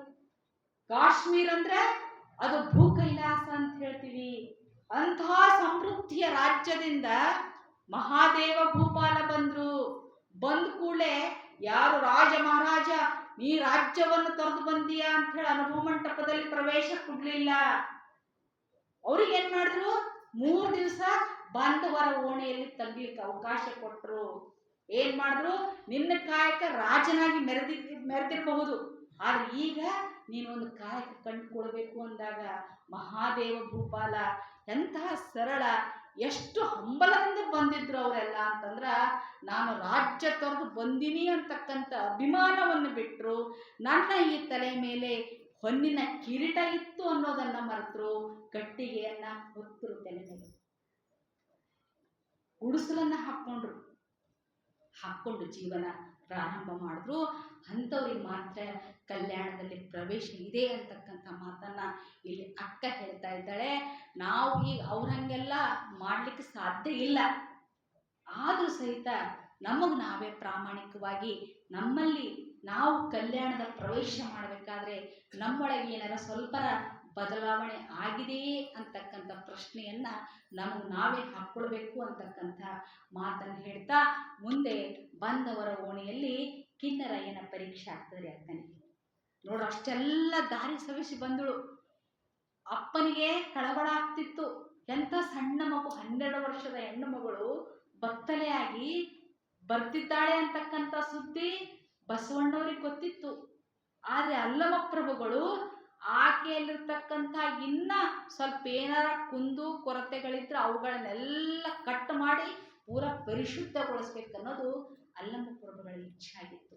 ಅದಕ್ಕೆ ಕಿನ್ನರಯ್ಯನ ಪರೀಕ್ಷೆಗೆ ಕಳಿಸ್ತಾರೆ. ಅವನು ಸ್ಫುರದ್ರೂಪಿ. ಅಲ್ಲಿ ಅವರಿಬ್ಬರ ನಡುವೆ ಸಂವಾದ ಅದರಿ. ಅಲ್ಲ, ನೀನೂ ಶರಣೆ, ನಾನು ಶರಣ ಇದ್ದೀನಿ. ಶರಣರು ಗೃಹಸ್ಥಾಶ್ರಮಕ್ಕೆ ಬಹಳ ಪ್ರಾಧಾನ್ಯತೆ ಕೊಟ್ಟಾರ. ಇಲ್ಲಿ ವೈರಾಗ್ಯ ಇಲ್ಲದೆ ಇದ್ರೂ ನಡೀತದ, ಅದಕ್ಕೆ ನಾವಿಬ್ರು ಮದುವೆ ಆಗೋಣ ಅಂತಕ್ಕಂಥ ವಿನ್ನತಿಯನ್ನ ಮಾಡಿದ್ರು ಸಹಿತ ನಾನು ಆಗ್ಲೇ ಚನ್ನಮಲ್ಲಿಕಾರ್ಜುನನಿಗೆ ಒಲಿದಿದ್ದೇನೆ, ಮತ್ತೆ ಲಗ್ನ ಅಂತ ಹೇಳಿ ಅದೇ ಮಾತು ಕಿನ್ನರಿ ಬ್ರಹ್ಮಯ್ಯನಿಗೂ ಹೇಳ್ತಾಳೆ. ಆಮೇಲೆ ಆಕಿನ ದೇಹ ಪವಿತ್ರ ಇದೆ ಅಂತ ಹೇಳಿ ಕಿನ್ನರಯ್ಯ ಹೇಳ್ತಾರೆ ಅವ್ರ ವಚನದಲ್ಲಿ. ಕೈ ಮುಟ್ಟಿ ಎಲ್ಲ ಆಕಿನ ಅಂಗಾಂಗಗಳಲ್ಲಿ, ದೇಹದ ಎಲ್ಲ ಭಾಗಗಳಲ್ಲಿ ಕೈ ಮುಟ್ಟಿ ನೋಡಿದೆ ಅಂತಂದ್ರೆ ಇಲ್ಲಿ ಹೋಗಿ ದೇಹಕ್ಕೆ ಮುಟ್ಟುವುದಲ್ರಿ, ಮನಸ್ಸಿನಿಂದ ಮುಟ್ಟುವುದು. ಯಾವಾಗ ಮನಸ್ಸಿನಿಂದ ಮುಟ್ಟದೆ ಆಕೆ ಪವಿತ್ರಳು ಅಂತಕ್ಕಂಥದ್ದು ಗೊತ್ತಾಯ್ತು. ಕಿನ್ನರಯ್ಯ ಹೇಳ್ತಾರೆ ಹುಲಿನೆಕ್ಕಿ ಬದುಕಿದೆ. ಹುಲಿ ಹೋಗಿ ನೆಕ್ಕದಲ್ರಿ, ಸುಮ್ಮನೆ ಹೋಗಿ ಮುಂದೆ ನಿಂದರ್ಲಕ್ಕೆ ಬಹಳ ಧೈರ್ಯ ರೀ. ಆದ್ರೆ ಇಲ್ಲಿ ಕಿನ್ನರಿ ಬ್ರಹ್ಮಯ್ಯ ಹೇಳ್ತಾರೆ, ಅಕ್ಕ ಹುಲಿ ಅಂಥವಳು, ಆದ್ರೂ ಆಕೆಗೆ ಇಷ್ಟೊಂದು ಪರೀಕ್ಷೆ ಮಾಡಿದಿನಲ್ಲ, ಆಕೆ ಎಂದು ಶಾಪ ಕೊಟ್ಟಿಲ್ರಿ. ಆಕೆ ಶಾಪ ಕೊಟ್ರೆ ಅಲ್ಲೇ ಸುಟ್ಟು ಭಸ್ಮ ಆಗ್ತಿದ್ದ ಕಿನ್ನರಿ ಬ್ರಹ್ಮಯ್ಯ. ಕೌಶಿಕನಿಗೂ ಶಾಪ ಕೊಡಬಹುದಿತ್ತಕ್ಕೆ, ಯಾರಿಗೂ ಶಾಪ ಕೊಡಲಿಲ್ಲ. ಇವರೆಲ್ಲ ನನ್ನ ಪರೀಕ್ಷೆ ಮಾಡ್ತಾರೆ, ನನಗೆ ಗಟ್ಟಿ ಮಾಡ್ತಾರೆ ಅಂತಕ್ಕಂಥ ಭಾವ ಅಕ್ಕನಿಗಿತ್ತು. ಅದಕ್ಕೆ ಕಿನ್ನರಿ ಬ್ರಹ್ಮಯ್ಯನೂ ಹೇಳ್ತಾ, ನೀ ಏನು ಮಾಡಿದ್ರು ನನ್ನ ಮನಸ್ಸೇನು ಅಲಗಾಡುವುದಿಲ್ಲ ಅಣ್ಣ, ಅದಕ್ಕೆ ಕಿನ್ನರನಂತಪ್ಪ ಸೋದರ ನನಗೆ, ನೀ ಸಾಮಾನ್ಯ ಅಲ್ಲಪ್ಪ, ನೀ ನನ್ನ ಸೋದರ ಅಂತಕ್ಕಂಥ ಮಾತುಗಳನ್ನು ಹೇಳ್ತಾ ಹೇಳ್ತಾ ಅನುಭವ ಮಂಟಪಕ್ಕೆ ಅಕ್ಕ ಆಗಮಿಸ್ತಾಳೆ. ಆಗಮಿಸಿದ ತಕ್ಷಣ ಅಲ್ಲಿ ಯಾರು ಆಕೆಗೆ ಸ್ವಾಗತ ಮಾಡಿಕೊಳ್ಳಿಲ್ರಿ. ಈಗ ಹಡಪದ ಅಪ್ಪಣ್ಣನವ್ರು ಬಂದು ಅನುಭವ ಮಂಟಪ ಹೀಗೆ ಕುಂತಿರ್ತಾರೆ ಎಲ್ಲ ಶರಣರು. ಅನುಭವ ಮಂಟಪದಲ್ಲಿ ಎಲ್ಲ ಚರ್ಚೆ ಚಿಂತನೆ ಪ್ರಾರಂಭ ಆಗಿರ್ತದೆ. ಆವಾಗಲೇ ಸುಜ್ಞಾನಿ ದೇವರು ಅನುಭವ ಮಂಟಪಕ್ಕೆ ಬಂದಿರ್ತಾರೆ ಒರಿಸ್ಸಾದಿಂದ. ಅವರ ಪರಿಚಯ ಮಾಡ್ತಿರ್ತಾರೆ ಚನ್ನಬಸವಣ್ಣನವರು. ಇಂಥ ಒಬ್ಬ ಶರಣರು ಒರಿಸ್ಸಾದಿಂದ ಬಂದಿದ್ದಾರೆ ಅಂಥೇಳಿ ಪರಿಚಯ ಮಾಡುವಾಗ ಹಡಪದ ಅಪ್ಪಣ್ಣನವರು ಬಂದು ಬಸವಣ್ಣನವರಿಗೆ ತಿಳಿಸ್ತಾರೆ, ಅಕ್ಕ ಬಂದವರ ಓಣೆಯಿಂದ ಅನುಭವ ಮಂಟಪಕ್ಕೆ ಬರ್ತಾ ಇದ್ದಾರೆ, ಅಕ್ಕನ ಆಗಮನ ಆಗ್ತಾ ಇದೆ ಅಂತಂದಾಗ ಅವ್ರಿಗೆ ಎಷ್ಟು ಖುಷಿ ಆಗ್ತದೆ ಅಪ್ಪ ಬಸವಣ್ಣನವರಿಗೆ. ಅಂದರೆ ಅಲ್ಲ, ಕರ್ಕೊಂಡು ಬರ್ರಿ ಅಂತ ಹೇಳಿದಾಗ ಆವಾಗ ಇವರು ಅಕ್ಕ ಒಳ ಪ್ರವೇಶ ಮಾಡ್ತಾರೆ. ಪ್ರವೇಶ ಮಾಡಿ, ಚನ್ನಮಲ್ಲಿಕಾರ್ಜುನಯ್ಯ ನಿಮ್ಮ ಶರಣ ಸಂಗನ ಬಸವಣ್ಣನ ಪಾದವ ಕಂಡು ನಮೋ ನಮೋ ಎನ್ನುತ್ತಿರ್ತೇನಯ್ಯ. ಬಸವಣ್ಣನವರಿಗೆ ನೋಡ್ತಕ್ಕಂಥ ಹಂಬಲ ಎಷ್ಟಿತ್ತು ಅಂದ್ರ, ಬಸವಣ್ಣನನ್ನ ಕಾಂಬ ತವಕ ಎಷ್ಟಿತ್ತು ಅಂತಂದ್ರೆ ಆಕೆ ಹುಟ್ಟಿದಾಗಿನಿಂದಿತ್ರಿ. ಎಷ್ಟು ಹಂಬಲಿಸುಳು ಅಂತಂದ್ರೆ, ಇಲ್ಲಿ ಬಂದು ನೋಡಿ ಅನುಭವ ಮಂಟಪದಲ್ಲಿ ಬಸವಣ್ಣನ ಪಾದಕ್ಕೆ ನಮೋ ನಮೋ ಅಂತ ಹೇಳ್ತಾ ಇದ್ದಾಳೆ. ಅವರ ಒಂದು ಶರಣಾರ್ಥಿಗೆ ಅಪ್ಪನವರು ಸಹ ಶರಣಾರ್ಥಿ ಅಮ್ಮ ಅಂತ ಹೇಳಿ ಒಳಗೆ ಪ್ರವೇಶ ಮಾಡಬೇಕು ಅಂತಕ್ಕಂಥ ಸಂದರ್ಭದಲ್ಲಿಯೇ ಅಲ್ಲಮ ಪ್ರಭುಗಳು ಶೂನ್ಯ ಪೀಠಾಧ್ಯಕ್ಷರ ಸ್ಥಾನದಲ್ಲಿರ್ತಾರೆ. ಅವಾಗ ಸಾಕು ನಿಲ್ಲಿಸಿ ನಿಮ್ಮ ಡೊಂಬರಾಟ ಅಂತ ಹೇಳಿ ಒಂದು ವಾಕ್ಯವನ್ನು ಹೇಳ್ತಾ ಇದ್ದಾರೆ. ಇದು ಡೊಂಬರಾಟ, ಸಾಕು ನಿಲ್ಲಿಸಿ. ಅದಕ್ಕೆ ಪ್ರಶ್ನೆ ಮಾಡ್ತಾರೆ, ಈ ಡೊಂಬರಾಟ ನಿಲ್ಲಿಸಿ, ಇಲ್ಲಿ ಅನುಭಾವಿಗಳಿಗೆ ಜಿಜ್ಞಾಸುಗಳಿಗೆ ಮಾತ್ರ ಸ್ಥಾನವಿದೆ ಹೊರತು ವೇಷಧಾರಿಗಳಲ್ಲ. ಅಕ್ಕನಿಗೆ ಮಾಡಿರ್ತಕ್ಕಂಥ ಮೊದಲ ಪ್ರಶ್ನೆ, ಯಾರಮ್ಮ ನೀನು? ಇದೆಲ್ಲ ನೋಡಿದ್ ನೀವು, ನಾ ಸ್ಪೀಡ್ ಹೋಗ್ತೀನಿ. ಯಾರಮ್ಮ ನೀನು ಅಂದಾಗ ಅಕ್ಕ ಬಹಳ ವಿನಯದಿಂದ ಹೇಳ್ತಾಳೆ, ಅದನ್ನರಿಯಲೆಂದೇ ಹೊರಟಿರ್ಬೇಕಂದೆ, ನಾನು ಯಾರಂತ ಹೇಳಿ ತಿಳ್ಕೊಬೇಕಾಗ್ಯದಂತೆ ನಾನಿಲ್ಲಿ ಅನುಭವ ಮಂಟಪಕ್ಕೆ ಬಂದಿನಿ ಅಂತಂದ್ರ ಅಲ್ಲಮರು ಹೇಳ್ತಾರೆ, ಉದ ಮದದ ಯೌವನವನ್ನು ಒಳಕೊಂಡ ಸತಿ ನೀನು ಇತ್ತಲೇಕೆ ಬಂದೆಯವ್ವ? ಯೌವನ ಅದ, ಇನ್ನ ಯೌವನದ ಮದ ಅದ. ಉದ ಮದ, ಮದ ಅಂದ್ರೆ ಯೌವನ. ನಾವು ಹಿರಿಯರು ಹೇಳ್ತೀವಲ್ರಿ, ಅವನಿಗೆ ಮೀಸಿ ಬಂದವ್ರಿ, ಅವನಿಗೆ ಯಾರು ಕಾಣಂಗಿಲ್ಲ ಅಂದ್ರೆ ಯೌವನದ ಒಂದು ಮದವೂ ಸಹ ಮನುಷ್ಯರಿಗೆ ಇರ್ತದೆ. ಅದಕ್ಕೆ ಉದ ಮದ ಅದ ನಿನಗ, ನೀ ಎಲ್ಲೋ ಮದಿ ಮಾಡ್ಕೊಂಡು ಆರಾಮಿರ್ಬೇಕು, ಆದ್ರೆ ನೀ ಈ ಕಡೆ ಯಾಕೆ ಹೊಂಟಿದಿ, ಇಂಥ ಹಾದಿಗೆ ಯಾಕೆ ಬಂದಿ ಅಂತ. ಅನುಭವ ಮಂಟಪಕ್ಕೆ ಬರ್ಬೇಕಾದ್ರೆ ಯಾರು ಹಂಗ ಲೌಕಿಕ ಆಶೆಗಳನ್ನ ಇಟ್ಕೊಂಡು ಬಂದವರಲ್ಲ. ಆದ್ರೆ ನೀ ಈ ಕಡೆ ಯಾಕೆ ಬಂದಿ ಅಂತಂದ್ರ ಅಕ್ಕ ಹೇಳ್ತಾಳೆ, ಚನ್ನಮಲ್ಲಿಕಾರ್ಜುನ ಕೊಟ್ಟ ಆಯುಷ್ಯ ಉಳ್ಳನಕ್ಕ ಲಿಂಗ ಸುಖ ಶರಣರ ಸಂಘದಲ್ಲಿ ದಿನಗಳನ್ನು ಕಳೆದು ಬದುಕಬೇಕು, ಬದುಕು ಸಾರ್ಥಕ ಮಾಡ್ಕೋಬೇಕಂತ ಬಂದೀನಿ ಅಂತ ಹೇಳ್ತಾಳ್ರಿ. ನನ್ನ ಆಯುಷ್ಯ ಎಲಿತನ ಇರ್ತದೋ ಅಲಿತನ ನಾನು ಶರಣರ ಸಂಘದಲ್ಲಿ ಇರಬೇಕು ಅಂತಕ್ಕಂಥ ಮಾತನ್ನು ಬಯಸಿ ಬಂದಿದ್ದೀನಿ ಅಂತಂದ್ರ ಅಲ್ಲಮರು ಹೇಳ್ತಾರೆ, ಇಲ್ಲಿ ಗೃಹಿಣಿಯರಿಗೆ ಮಾತ್ರ ಅವಕಾಶ. ನಿನ್ನ ಪತಿ ಯಾರಂತ ಹೇಳಿದ್ರೆ, ನಿನ್ನ ಪತಿ ಯಾರು ಅಂತಂತ ಹೇಳಿದ್ರೆ ನೀನು ಇಲ್ಲಿ ಕೂಡು, ನಿನ್ನ ಪತಿಯ ಕುರುಹೇ ನಮ್ಮ ಅಂದ್ರೆ ಮತ್ತೆ ಅದೇ ಮಾತು ಹೇಳ್ತಾಳೆ, ಸಾವಿಲ್ಲದ ಕೇಡಿಲ್ಲದ ರೂಹಿಲ್ಲದ ಚೆಲುವ ಚನ್ನಮಲ್ಲಿಕಾರ್ಜುನನೇ ನನ್ನ ಗಂಡ ಅಂತಕ್ಕಂಥ ಮಾತು ಅಲ್ಲಮ ಪ್ರಭುಗಳಿಗೆ ಹೇಳ್ತಾಳೆ. ಆದರೆ ಅಲ್ಲಮ ಪ್ರಭುಗಳು ಹೇಳ್ತಾಳೆ, ಆತನ ಬೆಂಬಲದ ಭರವಸೆ ನಿನಗಿದ್ದರೆ ನೂಲಿನ ಸೀರೆಯನ್ನು ಬಿಟ್ಟು ತನು ಬತ್ತಲೆಯಾಗಿದ್ದರೂ ಕೂದಲಿನ ಸೀರೆಯನ್ನು ಏಕೆ ಹೊತ್ತಿರುವೆ? ಅಂತರಂಗದ ನಾಚಿಕೆ ಬಹಿರಂಗದಲ್ಲಿ ತೋರಿದರೆ ಗುಹೇಶ್ವರ ಲಿಂಗ ಮೆಚ್ಚಲಾರ. ನೀನು ದಿಗಂಬರಳಾಗಿ ಬತ್ತಲೆಯಾಗಿ ಬಂದಿನಿ ಅಂತ ಹೇಳತಿದಿ, ಆದ್ರೆ ಈ ಕೇಶಂಬರ ಯಾಕೆ ಮುಚ್ಕೊಂಡಿರಿ? ನಿನ್ನೊಳಗ ಅಂತರಂಗದಲ್ಲಿ ಇನ್ನು ಪೂರ್ತಿ ನಿರ್ವಾಣ ಇಲ್ಲ. ಅದು ಬಹಿರಂಗದಲ್ಲಿ ತೋರ್ತಾ ಇದೆ. ಯಾಕಂದ್ರೆ ನೀನು ಕೇಶವನ್ನ ಮರೆ ಮಾಡ್ಕೊಂಡಿದೀಯ ದೇಹಕ್ಕೆ ಅಂತಂದಾಗ ಅಕ್ಕ ಹೇಳ್ತಾಳೆ, ಪ್ರಭು ಇದು ನನಗಾಗಿ ಅಲ್ಲ ನಿಮಗಾಗಿ ಅಂತ ಹೇಳ್ತಾಳ್ರಿ. ಅವಾಗ ಎಲ್ಲರಿಗೂ ಆಶ್ಚರ್ಯ ಆಗ್ತದ.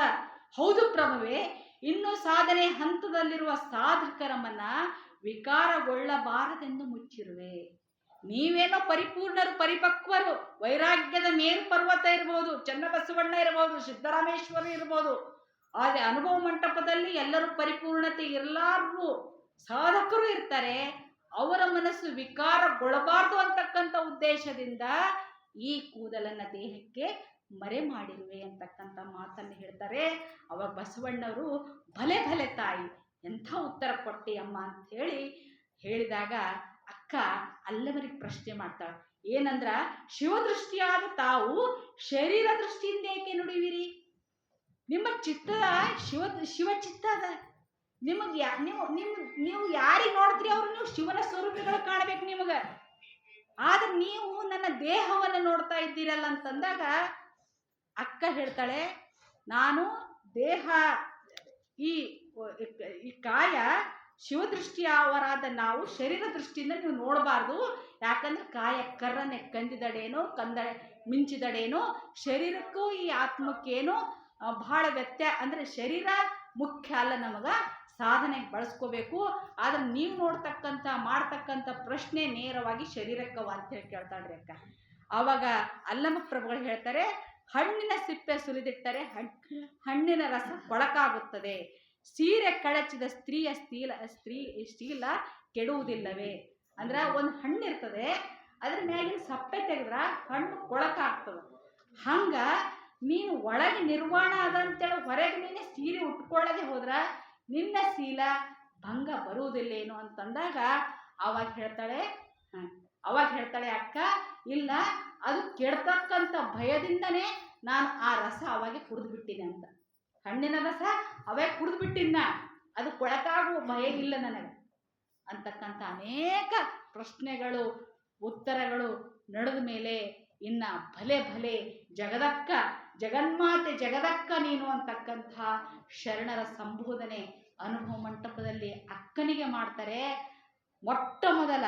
ಇತಿಹಾಸದಲ್ಲಿ ಮೊಟ್ಟ ಮೊದಲಿಗೆ ಹೆಣ್ಣು ಮಕ್ಕಳಿಗೆ ಅತ್ಯಂತ ಗೌರವದ ಅಕ್ಕ, ತಾಯಿ ಮತ್ತು ನಮ್ಮ ಸಿದ್ದರಾಮೇಶ್ವರಂತೂ ಹೆಣ್ಣಲ್ಲ, ಹೆಣ್ಣು ರಕ್ಕಸಿ ಅಲ್ಲ, ಹೆಣ್ಣು ಸಾಕ್ಷಾತ್ ಕಪಿಲ ಸಿದ್ಧ ಮಲ್ಲಿಕಾರ್ಜುನ ನೋಡ ಅಂತಕ್ಕಂಥ ಒಂದು ಹೆಣ್ಣಿಗೆ ಅತ್ಯಂತ ದೈವತ್ವದ ಸ್ಥಾನವನ್ನು ಕೊಟ್ಟಿರ್ತಕ್ಕಂಥ ಒಂದು ದಿನಗಳು, ಯುಗ ಯಾವುದಾದ್ರೂ ಇದ್ರೆ ಅದು 12 ಶತಮಾನದಲ್ಲಿ. ಇಲ್ಲಿ ಅಕ್ಕ ತಾಯಿ ಅಂತಕ್ಕಂಥ ಸಂಬೋಧನೆಯಿಂದ ಅಕ್ಕ ಅಂತ ಹೇಳಿ ಕರೆದು ಬಹಳ ಪ್ರೀತಿಯಿಂದ ಇಂಬಿಟ್ಕೊಳ್ತಾರೆ ಶರಣರೆಲ್ಲ. ನಂತರದಲ್ಲಿ ಆಕೆಯ ಸಾಧನೆ ಮುಂದುವರಿತದೆ. ನಂತರದಲ್ಲಿ ಆಕೆ ಇನ್ನು ಲಿಂಗಾಂಗ ಯೋಗದಲ್ಲಿ ಪಳಗ್ತಾಡ್ರಿ. ನೀಲಮ್ಮ ತಾಯಿ ಬಹಳ ಲಿಂಗಾಂಗ ಸಾಮರಸ್ಯದಲ್ಲಿ ಅತ್ಯುನ್ನತ ಶಿಖರವನ್ನು ಮುಟ್ಟಿರ್ತಕ್ಕಂಥವಳು. ಇಂಥ ಎಲ್ಲ ಲಿಂಗಮ್ಮ ತಾಯಿ, ಹಡಪದ ಲಿಂಗಮ್ಮ ತಾಯಿ ಮತ್ತು ಅಲ್ಲಮ ಪ್ರಭುಗಳು ಇವ್ರಲಿಂದೆಲ್ಲ ದೃಷ್ಟಿ ಯೋಗವನ್ನು ಬಲಿಸಿಕೊಂಡಿರ್ತಕ್ಕಂಥ ಅಕ್ಕ ಹೇಳ್ತಾಳೆ, ನಾನಿನ್ನ ಹೋಗಬೇಕು, ಎನ್ನಂಗದ ಅವಸಾನವ ಹೇಳಾ ಪ್ರಭುವೇ, ನಾನು ಎಲ್ಲಿ ಹೋಗಬೇಕು? ನನಗೀಗ ನಾ ಬಂದಿರ್ತಕ್ಕಂಥ ಉದ್ದೇಶ ಮುಗೀತು, ಅದಕ್ಕೆ ನನ್ನ ಮುಂದಿನ ಹಾದಿಯನ್ನು ಹೇಳ್ರಿ ಅಂತಂದಾಗ ಅಲ್ಲಮ ಪ್ರಭುಗಳು ಮಾರ್ಗಸೂಚಿಯನ್ನು ಮಾಡ್ತಾರೆ. ನಾನೀನೆಂಬ ಉಭಯ ಅಳಿಬೇಕು, ಅಲ್ಲಿ ತ್ರಿಕೂಟಗಿರಿ ಅದ, ಆ ತ್ರಿಕೂಟಗಿರಿ ಮೆಟ್ಟಿ ನೋಡಲು ಅಲ್ಲಿ ಬೆಳಕದ, ಅಂಥ ಗಿರಿಗೆ ಹೋಗಿ ನೀನು ಮುಂದಿನ ನಿನ್ನ ಸಾಧನೆಯನ್ನು ಅಲ್ಲಿ ಕಳಿಬೇಕು ಅಂತ ಹೇಳಿ ಮಾರ್ಗದರ್ಶನವನ್ನು ಮಾಡ್ತಾರೆ. ನಂತರದಲ್ಲಿ ಅಕ್ಕ ಅಲ್ಲಿಂದ ಬೀಳ್ಕೊಡ್ತಾರೆ ಶರಣರು ಬೀಳ್ಕೊಡುವ ಸಂದರ್ಭದಲ್ಲಿ ಒಂದು ಕೃತಜ್ಞತಾ ಭಾವವಾಗಿ ಶರಣರಿಗೆ ಹುಟ್ಟಿದೆ ಶ್ರೀ ಗುರುವಿನ ಹಸ್ತದಲ್ಲಿ ಬೆಳೆದೆನೋ ಅಸಂಖ್ಯಾತರ ಶರಣಗಣದೊಳಗೆ ಅಂತ ಹೇಳಿ ಎಲ್ಲರಿಗೂ ಶರಣಾರ್ಥಿ ಅಂತ ಹೇಳಿ ಕದಳಿಯ ಬನ ಅಂತೇನು ಹೇಳ್ತೀವಿ, ಶ್ರೀಶೈಲದ ಒಂದು ಬೆಟ್ಟ ಅಂತೇನು ಹೇಳ್ತೀವಿ, ಆ ಕಡೆ ಹೆಜ್ಜೆಯನ್ನು ಹಾಕ್ತಾಳೆ. ನಂತರದಲ್ಲಿ ಶ್ರೀಶೈಲದಲ್ಲಿ ಅಲ್ಲಿ ಹೋಗಿ ಕೆಲವು ದಿವಸ ತಂಗುದಳು. ಆಮೇಲೆ ತ್ರಾಟಕ ಯೋಗ, ಶಿವಯೋಗ, ಇಷ್ಟಲಿಂಗ ಯೋಗದಲ್ಲಿ ತಲ್ಲೀನಳಾಗ್ತಾಳೆ. ಕದಳಿ ಎಂಬುದು ತನು, ಕದಳಿ ಎಂಬುದು ಮನ, ಕದಳಿ ಎಂಬುದು ವಿಷಯಗಳು, ಕದಳಿ ಎಂಬುದು ಅಂದ್ರೆ ಒಳಹೊಕ್ಕು ಭವಗೆಟ್ಟೆ ಅಂತಕ್ಕಂಥ ಮಾತನ್ನು ಹೇಳ್ತಾರೆ. ಕದಳಿ ಅಂದ್ರೆ ದೇಹದಲ್ಲಿ ನಮ್ಗೆ ಈ ಇಷ್ಟಲಿಂಗ ಯೋಗದ ಮುಖಾಂತರ ಸಾಧನ ಹಂತಗಳನ್ನು ಕೊಡ್ತಾರೆ ಶರಣರು. ಆಧಾರ ಚಕ್ರದಲ್ಲಿ ಆಚಾರ ಲಿಂಗ ಇವನ್ನೆಲ್ಲ ಮೆಟ್ಟಿ ಮೆಟ್ಟಿ ಮೆಟ್ಟಿ ಹೋಗ್ಬೇಕು. ಆಜ್ಞಾಚಕ್ರಕ್ಕೆ ಹೋಗ್ಬೇಕು. ಅಲ್ಲಿ ಈಡಾ ಪಿಂಗಳ ಒಂದು ಸೂರ್ಯ ಮತ್ತು ಚಂದ್ರನಾಡಿ ಅಂತ ಹೇಳಿ ಪಿಂಗಳದಿಂದ ಪ್ರಾಣ ಅಪಾನ ವಾಯುಗಳನ್ನ ಜೋಡಿಸಿ ಸಂಘಟಿಸಿ ಸಾಧನೆ ಇಷ್ಟಲಿಂಗ ಯೋಗದ ದೃಷ್ಟಿಯನ್ನು ನಿಲ್ಲಿಸಿ ಸಾಧನೆಯನ್ನ ಮಾಡಿದಾಗ ಕುಂಡಲಿನಿ ಶಕ್ತಿ ಜಾಗೃತ ಆಗ್ತದೆ. ಅಲ್ಲಿ ಮೆಲಟೋನಿನ್ ಅಂತಕ್ಕಂಥ ಅಮೃತದ ರಸ ಸ್ರವಿಲಕ್ಕೆ ಸ್ಟಾರ್ಟ್ ಮಾಡ್ತದೆ. ಅದು ಎಂಥ ಯೋಗ ಅಂತಂದ್ರ ಇಷ್ಟು ಅವಸರದಲ್ಲಿ ಹೇಳ್ತಕ್ಕಂಥದ್ದಲ್ಲ. ಅಂಥ ಯೋಗದಲ್ಲಿ ಕದಳಿಯ ಬನದಲ್ಲಿ ಅಲ್ಲಿ ಪ್ರಾರಂಭ ಮಾಡ್ತಾಳೆ. ನಂತರದಲ್ಲಿ ಆ ಚನ್ನಮಲ್ಲಿಕಾರ್ಜುನಲ್ಲಿ ಒಡಬೆರೆದು ಕಾಯ ಜೀವಗಳ ಹೊಲಿಗೆಯನ್ನು ಬಿಚ್ಚಿ ಬೇರಾಗಿ ಒಂದಾಗ್ತಾಳೆ. ನಾನು ನೀನು ಅಂತಕ್ಕಂಥ ಉಭಯವನ್ನು ಅಳಿದು ಅದೇ ತಾನಾಗ್ತಾಳ್ರಿ. ತಾನು ಅಳಿದು ಅದೇ ಪರವಸ್ತುವೆ ತಾನಾಗ್ತಾಳೆ. ಅಲ್ಲಂ ಪ್ರಭುಗಳು ಅದೇ ಹೇಳಿದ್ರು, ನಿನ್ನು ಒಳಗೂ ಬೆಳಕು ಹೊರಗೂ ಬೆಳಕು, ಒಳಗೂ ಬಯಲು ಹೊರಗೂ ಬಯಲು ಅಂತಕ್ಕಂಥ ಸ್ಥಿತಿಯನ್ನು ತಲುಪಿರ್ತಕ್ಕಂಥ ಅಕ್ಕ ಇವತ್ತು ನಮಗೆ ಬಹಳ ಮಾರ್ಗದರ್ಶನ. ಹೆಣ್ಣು ಮಕ್ಕಳಿಗೆ ಇರಲಿ ಗಂಡು ಮಕ್ಕಳಿಗೆ ಇರಲಿ, ನಾವು ಅಕ್ಕ ಅಂದ್ಕೂಳೆ ಹೆಣ್ಮಕ್ಳು ಅಂತ ಹೇಳಿ ನಾವು ಹಿಂಗೆ ಹೆಣ್ಮಕ್ಳಿಗೆ ಹಿಂಗಿರ್ಬೇಕನ್ನೋದು ಬೇಡ್ರಿ. ಅಕ್ಕ ನಾಮದಲ್ಲಿ ಹಿಂಗೂ ಸಾದರೇನು ಭಾವಿಸಲು ಗಂಡು ರೂಪ ನೋಡ ಬಸವ ನಿಮ್ಮ ದಯದಿಂದ ಅಂತ ಹೇಳ. ಆಕೆ ಎಂದು ನಾನು ಹೆಣ್ಣಂತ ಒಂದು ಹೆಣ್ಣಂದ್ರೆ ಇದು ದೈಹಿಕವಾಗಿ ಅಲ್ರಿ, ಹೆಣ್ಣಂತಕ್ಕಂಥದ್ದೇ ಒಂದು ಕೀಳರಿಮೆ. ನಾವು ಅಂತೀವಲ್ರಿ ಹೆಣ್ಮಕ್ಳು ನಮಗೇನು ಸಾಧ್ಯ ಅದರಿ, ಆ ಭಾವ ಗಂಡು ಮಕ್ಕಳಿಗಿದ್ರು ಅವರು ಹೆಣ್ಮಕ್ಳೇ ರೀ. ಉತ್ತರ ಕುಮಾರ್ ಹಿಂಗಿತ್ತು, ಎಲ್ಲಿ ಜಂಬ ಕೊಚ್ಕೋತಿದ್ದವ, ಹೆಣ್ಮಕ್ಳ ಮುಂದೆ ಜಂಬ ಕೊಚ್ಕೋತಿದ್ದವ.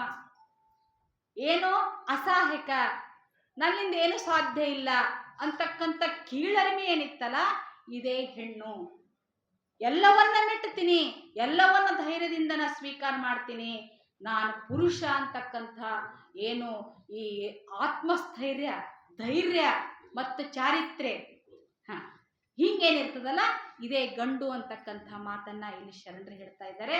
ಅದಕ್ಕೆ ಈ ಹೆಣ್ಣು ಗಂಡು ಅಂತಕ್ಕಂಥ ಭೇದ ಬೇಡ. ಇದನ್ನೆಲ್ಲ ಶರಣ ತತ್ವಗಳನ್ನು ನಾವು ಜೀವನದಲ್ಲಿ ಅಳವಡಿಸಿಕೊಂಡು ಅವರಷ್ಟು ಸಾಧ್ಯವಾಗದೇ ಇದ್ದರೂ ಸ್ವಲ್ಪ ಆದರೂ ನಾವು ಸಾಧಿಸಲಿಕ್ಕೆ ಪ್ರಯತ್ನ ಮಾಡೋಣ ಅಂತಕ್ಕಂಥ ಮಾತುಗಳನ್ನು ಹೇಳ್ತಾ, ನಾನು ನಿನ್ನೆಯಿಂದ ನೋಡ್ತಾ ಇದ್ದೀನಿ. ನಿಮ್ಮ ದರ್ಶನ ನನಗೆ ಅತ್ಯಂತ ಖುಷಿ ಸಂತೋಷವನ್ನು ಕೊಟ್ಟಿದೆ. ಇಲ್ಲಿ ಬಂದು ಹೋಗಿರ್ತಕ್ಕಂಥ ಅನುಭವಿಗಳೆಲ್ಲ ಹೇಳ್ಯಾರ್ರಿ ನನಗೆ, ನೀವು ಜೈರಾಬಾದ್ಗೆ ಹೋದ್ರೆ ಅಂಥ ಶರಣರು ನಿಮಗೆಲ್ಲೂ ಸೇರಂಗಿಲ್ಲ. ಭಾಳ ಒಳ್ಳೆ ಶರಣರು, ಭಾಳ ಒಳ್ಳೆಯ ಲಿಂಗಾಯತ ಒಂದು ಸಂಘಟನೆ ಅಲ್ಲಿದೆ ಅಂತಕ್ಕಂಥದ್ದನ್ನು ನಾನಿಲ್ಲಿ ಪ್ರತ್ಯಕ್ಷವಾಗಿ ನೋಡಿದ್ದೀನಿ. ಅಶೋಕ್ ಅಣ್ಣವರು ನಮ್ಮನ್ನು ಬಹಳ ಪ್ರೀತಿಯಿಂದ ಆಹ್ವಾನ ಮಾಡಿ ನಿಮ್ಮ ದರ್ಶನ ಮಾಡಿಸಿದ್ದಕ್ಕಾಗಿ ಅವರಿಗೆ ನನ್ನ ತುಂಬು ಹೃದಯದ ಶರಣಾರ್ಥಿಗಳನ್ನು ಅರ್ಪಿಸ್ತಾ ಇದ್ದೇನೆ. ಮತ್ತೊಮ್ಮೆ ಮಗದೊಮ್ಮೆ ನಿಮ್ಮೆಲ್ಲರ ಪಾದಕ್ಕೆ ಭಕ್ತಿಯ ಶರಣಾರ್ಥಿ. కార్యక్రమంలో భాగంగా ఇంతవరకు మన ఆత్మీయ శరణు బంధువులు, కల్బుర్గి వాస్తవ్యులు, సహోదరి శ్రీమతి జయశ్రీ చట్నల్లి గారు సుదీర్ఘంగా సుమారు గంట సేపు వీర విరాగిణి తత్వశిఖామణి అక్క మహాదేవి యొక్క జీవన సాఫల్యం ఏదైతే ఉందో, తమ జీవితం సాఫల్యం చేసుకోవడమే మన పరమ లక్ష్యంగా కావాలి. ఆ ఉద్దేశాన్ని ఆమె ఏ విధంగా నెరవేర్చుకున్నది, ఎన్ని అష్ట కష్టాలు పడ్డది, ఎన్ని నిందలు అపనిందలు భరించింది, అయినా తన జీవన సాఫల్యాన్ని ఆమె సాకారం చేసుకున్నది అనే విషయాన్ని ఉదాహరణల ద్వారా, వచనాల ద్వారా ఎంతో చక్కగా వివరించారు. ఇంకా రెండవ విషయము, మనందరికీ ఒక అక్క మహాదేవి జీవిత చరిత్ర ఏం సందేశాన్ని ఇస్తుంది అనే విషయాన్ని కూడా ఎంతో చక్కగా వివరించారు. మన వ్యక్తిత్వ నిర్మాణం కొరకు, అంటే పర్సనల్ డెవలప్మెంట్ ఏదైతే అంటామో మనము, ఈ పర్సనల్ డెవలప్మెంట్ కొరకు మనం ఆదర్శంగా ఎవరిని తీసుకోవాలి? అక్క మహాదేవిని. ఎందుకంటే మన జీవితంలో కూడా ఎన్నో సమస్యలు ఎదురవుతాయి, ఎన్నో ఆర్థిక నష్టాలు జరుగుతాయి, అనారోగ్యానికి గురి అవుతాము, తన వాళ్ళు శాశ్వతంగా దూరం అవుతారు. అయినా ఆత్మ నిగ్రహంతో, మొక్కవోని దీక్షతో, ఆత్మ బలంతో ముందుకు సాగాలి. వ్యక్తిత్వ నిర్మాణంలో మరి మనం ముందుకు సాగాలంటే ఈ నకారాత్మక ఆలోచన ఏదైతే ఉందో, మనం నకారాత్మకంగా ఆలోచిస్తాం, అది మర్చిపోవాలి. సకారాత్మకంగా ఆలోచిస్తేనే ముందుకు సాగుతాం, మనం అనుకున్నది సాధిస్తాం, మన జీవితం సాఫల్యమవుతుందనే ఒక దివ్య సందేశాన్ని ఎంతో చక్కగా ఈనాటి వచన వైభవ కార్యక్రమంలో సహోదరి శ్రీమతి జయశ్రీ చట్నల్లి గారు ఎంతో సవివరంగా వివరించారు. వారికి మరొకసారి మనందరి తరఫున ధన్యవాదాలు.